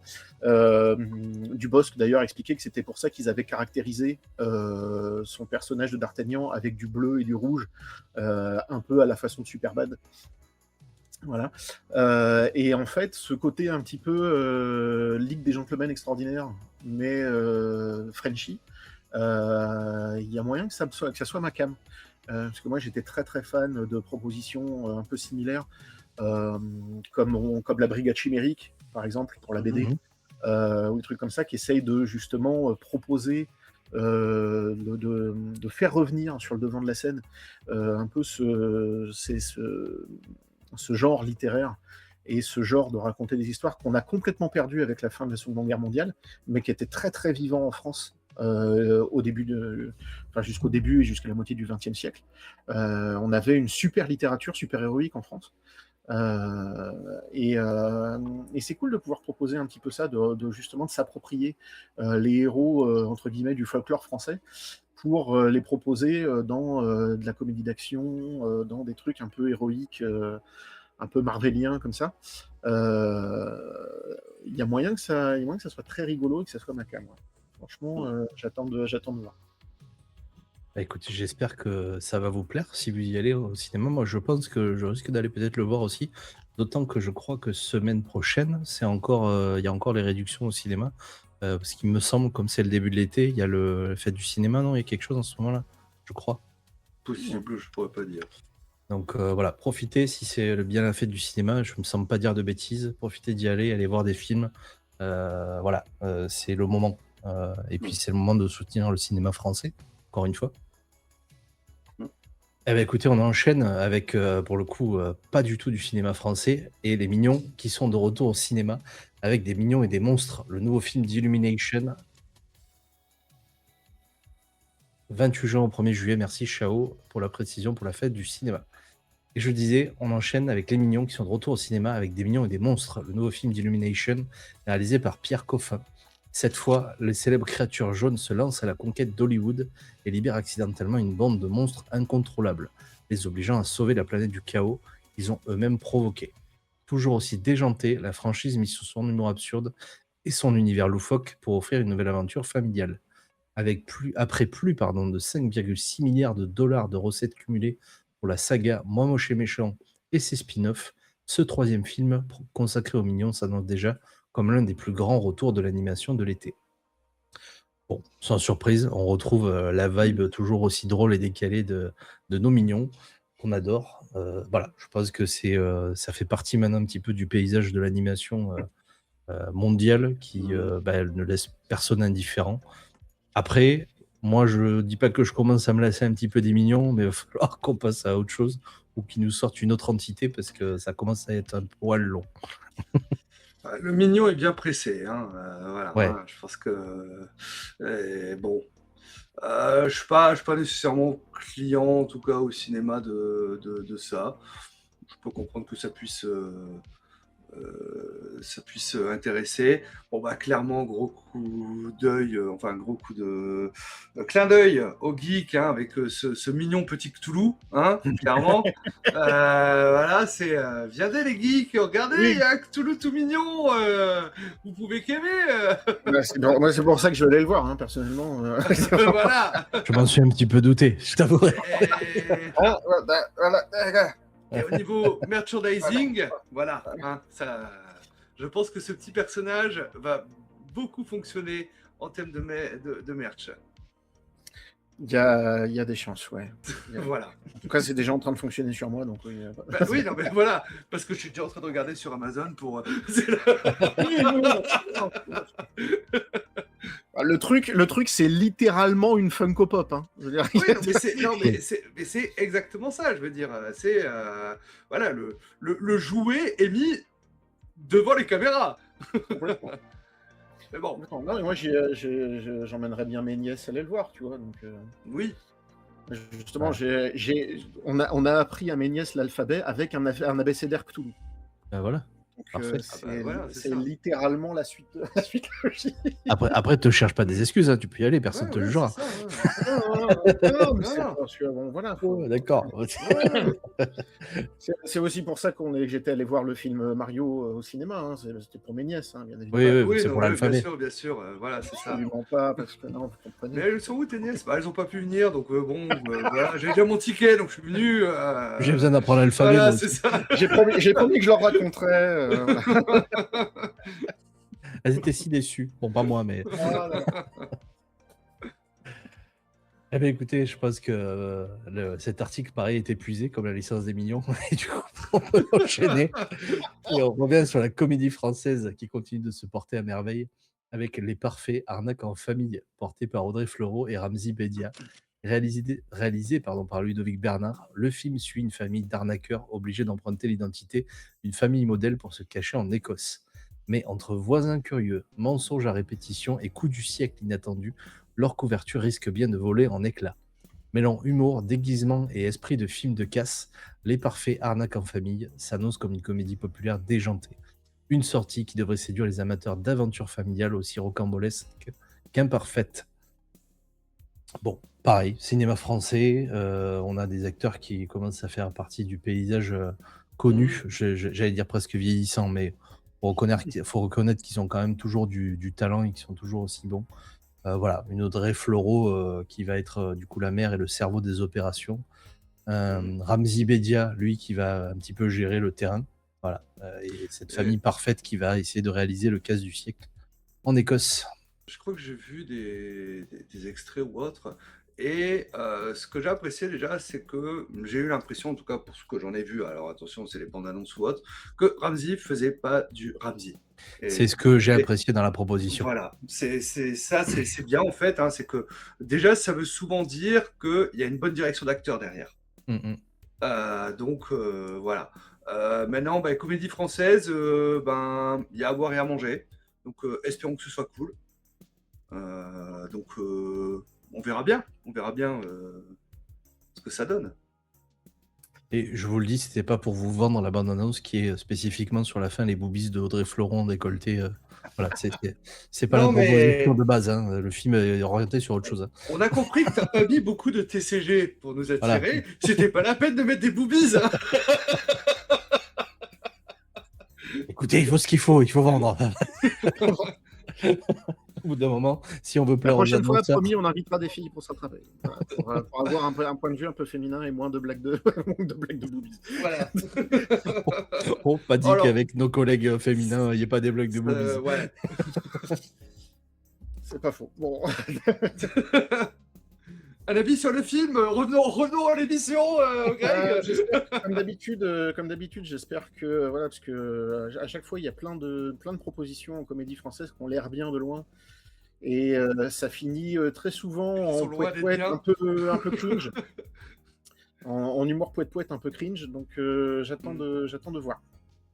Ouais. J'attends de voir un petit peu les premiers retours, et voilà. Honnêtement, ça me tente, ne serait-ce que parce que l'Écosse c'est magnifique et que c'est cool d'avoir des trucs comme ça qui sortent un peu de l'ordinaire.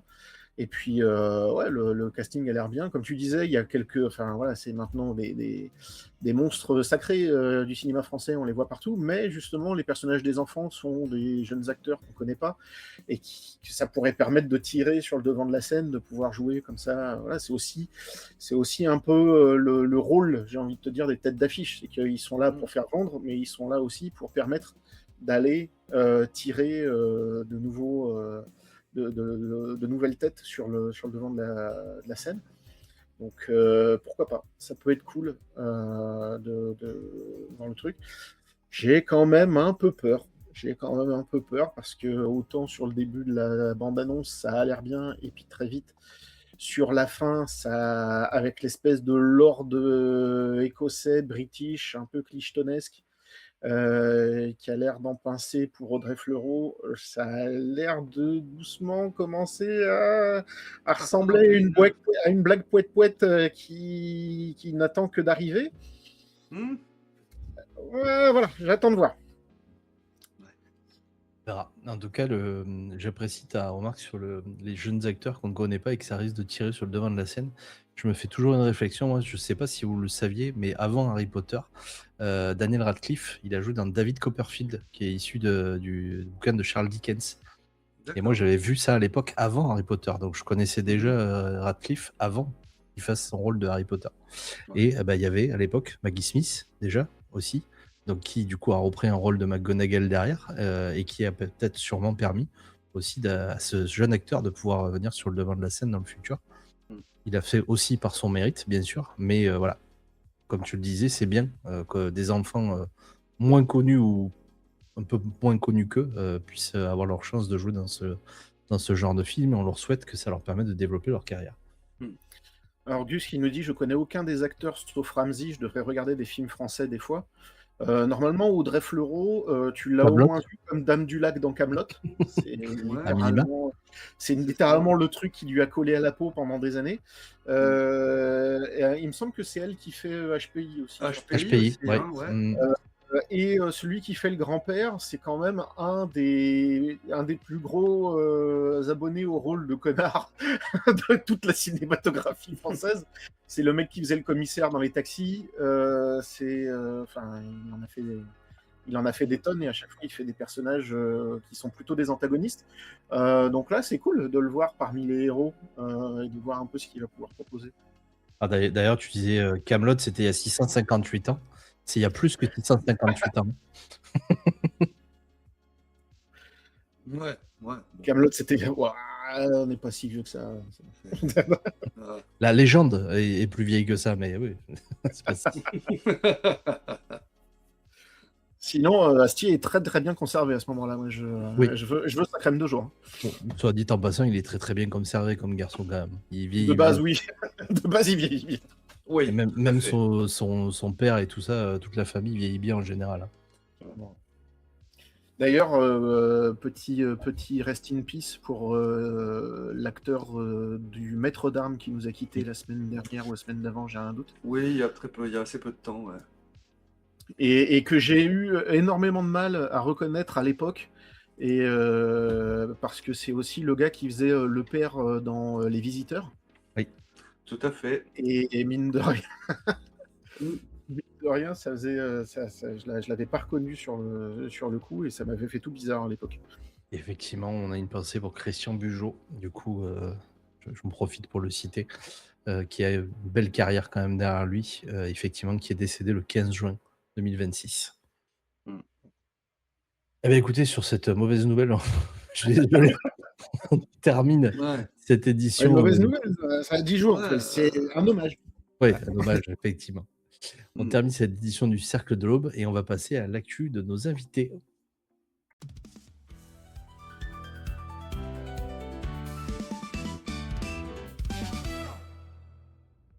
Eh bien, écoutez, dans l'ordre des personnes qui sont affichées à l'écran, je vais commencer de gauche à droite. Et si je ne me trompe pas, c'est Olshad qui va commencer. Écoute, Ok. Olshad, dis-nous un petit peu ce qui va venir chez toi.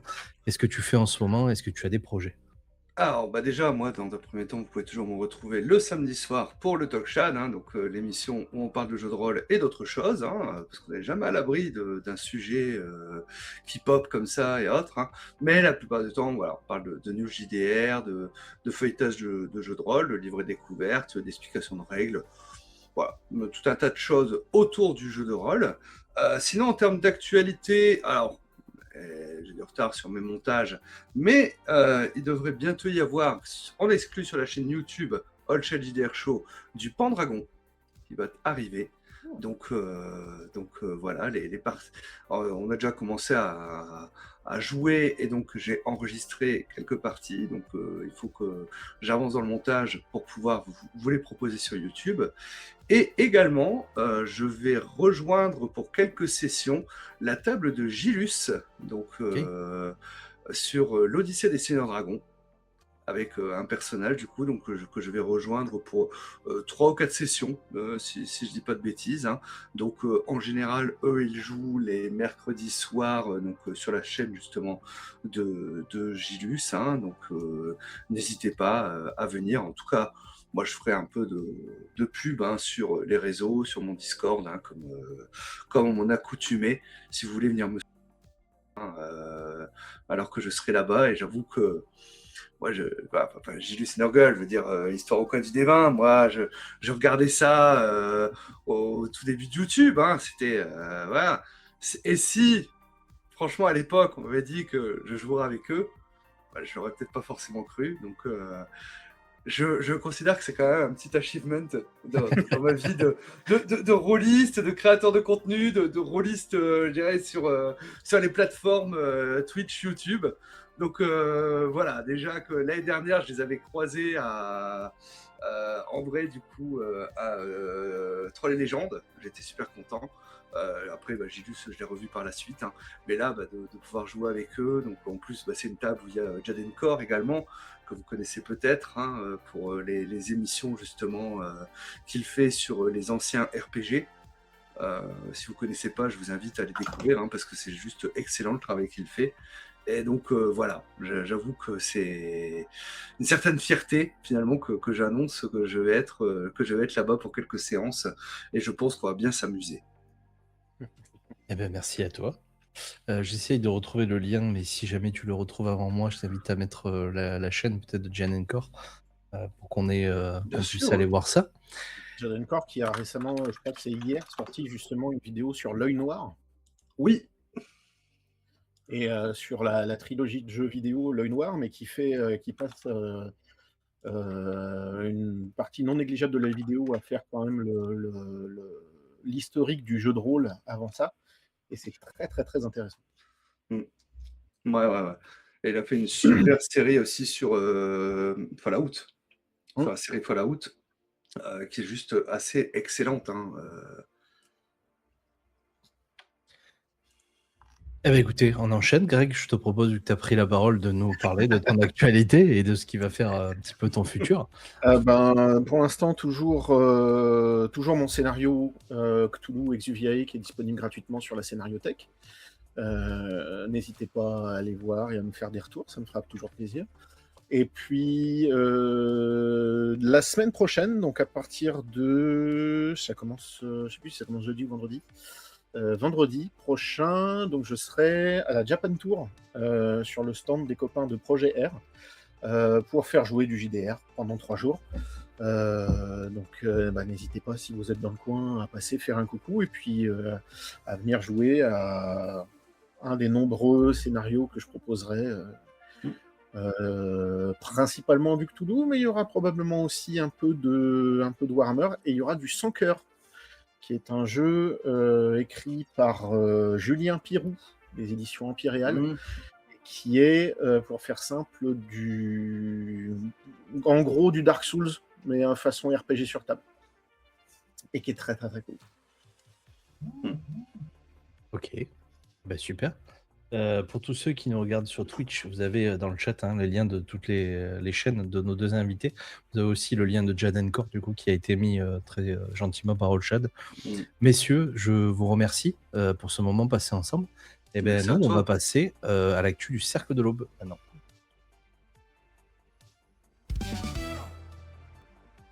Et dans l'actualité du Cercle de l'Aube, on se retrouve bien évidemment la semaine prochaine, comme tous les vendredis soirs, pour le 18-20 du Cercle de l'Aube. On pourra enchaîner derrière avec le Cercle dont vous êtes le héros, pardon, avec l'ami Beria qui continuera l'aventure qu'on a attaquée la semaine dernière. Et pour ce vendredi, vous retrouverez un deuxième volet, une deuxième session de Twilight Sword qui sera animé lors de son Quick Start par le Groby, ou Groby, qui nous fera le plaisir d'avoir 4 nouveaux invités. Vous verrez 4 nouvelles races, 4 nouvelles classes, nouveaux archétypes qui seront joués en live. Et nous, dans la foulée, je ne sais pas sous quel format, on va potentiellement attaquer une campagne carrément sur Twilight Sword, parce que d'autant que ça nous a hypé, on a envie d'aller botter le cul au Ganondorf du jeu. Donc on va attaquer une campagne et on va aller jusqu'au bout. Et on pourra peut-être vous faire un retour sur la totalité de ce qu'on a joué, sur ce qu'on a vécu. Il faut savoir que la boîte de jeu, pareil, c'est un petit peu une boîte à outils. Il n'y a pas forcément un lore qui est actuellement disponible. Donc ça va être beaucoup de travail de la part de Groby de nous organiser cette campagne. Donc on a totalement confiance dans son travail et on sait que ça va très bien se passer. Et merci à lui encore de nous proposer cette campagne. Il me semble rien oublier, si ce n'est que je suis toujours en train de travailler. Je suis désolé, je suis en retard sur potentiellement le Quick Start que je voulais faire sur Notre-Dame de Paris. Voilà, c'est moi qui suis en retard. J'ai du boulot hors le Cercle de l'Aube qui me prend énormément de temps, donc je décale malheureusement la date. Ça aurait dû potentiellement se faire ce soir, mais malheureusement, j'ai pas pu m'organiser à temps et j'ai pas pu travailler là-dessus, donc je décale peut-être même d'1 mois, on verra, voire peut-être au début de l'hiver pour vous proposer quelque chose de qualitatif et surtout que je voulais vous faire des super visuels et vous faire un truc un peu interactif pour vous proposer le meilleur possible et pour pouvoir rendre hommage aux éditions Spectrum qui nous ont très gentiment offert le petit pledge qu'on a pu offrir à Octogone. Voilà. Oui. Alors, si tu me permets, justement, parce que je pense que tu as tellement chaud, tu as dit, ouais, dans 1 mois au début de l'hiver. C'est...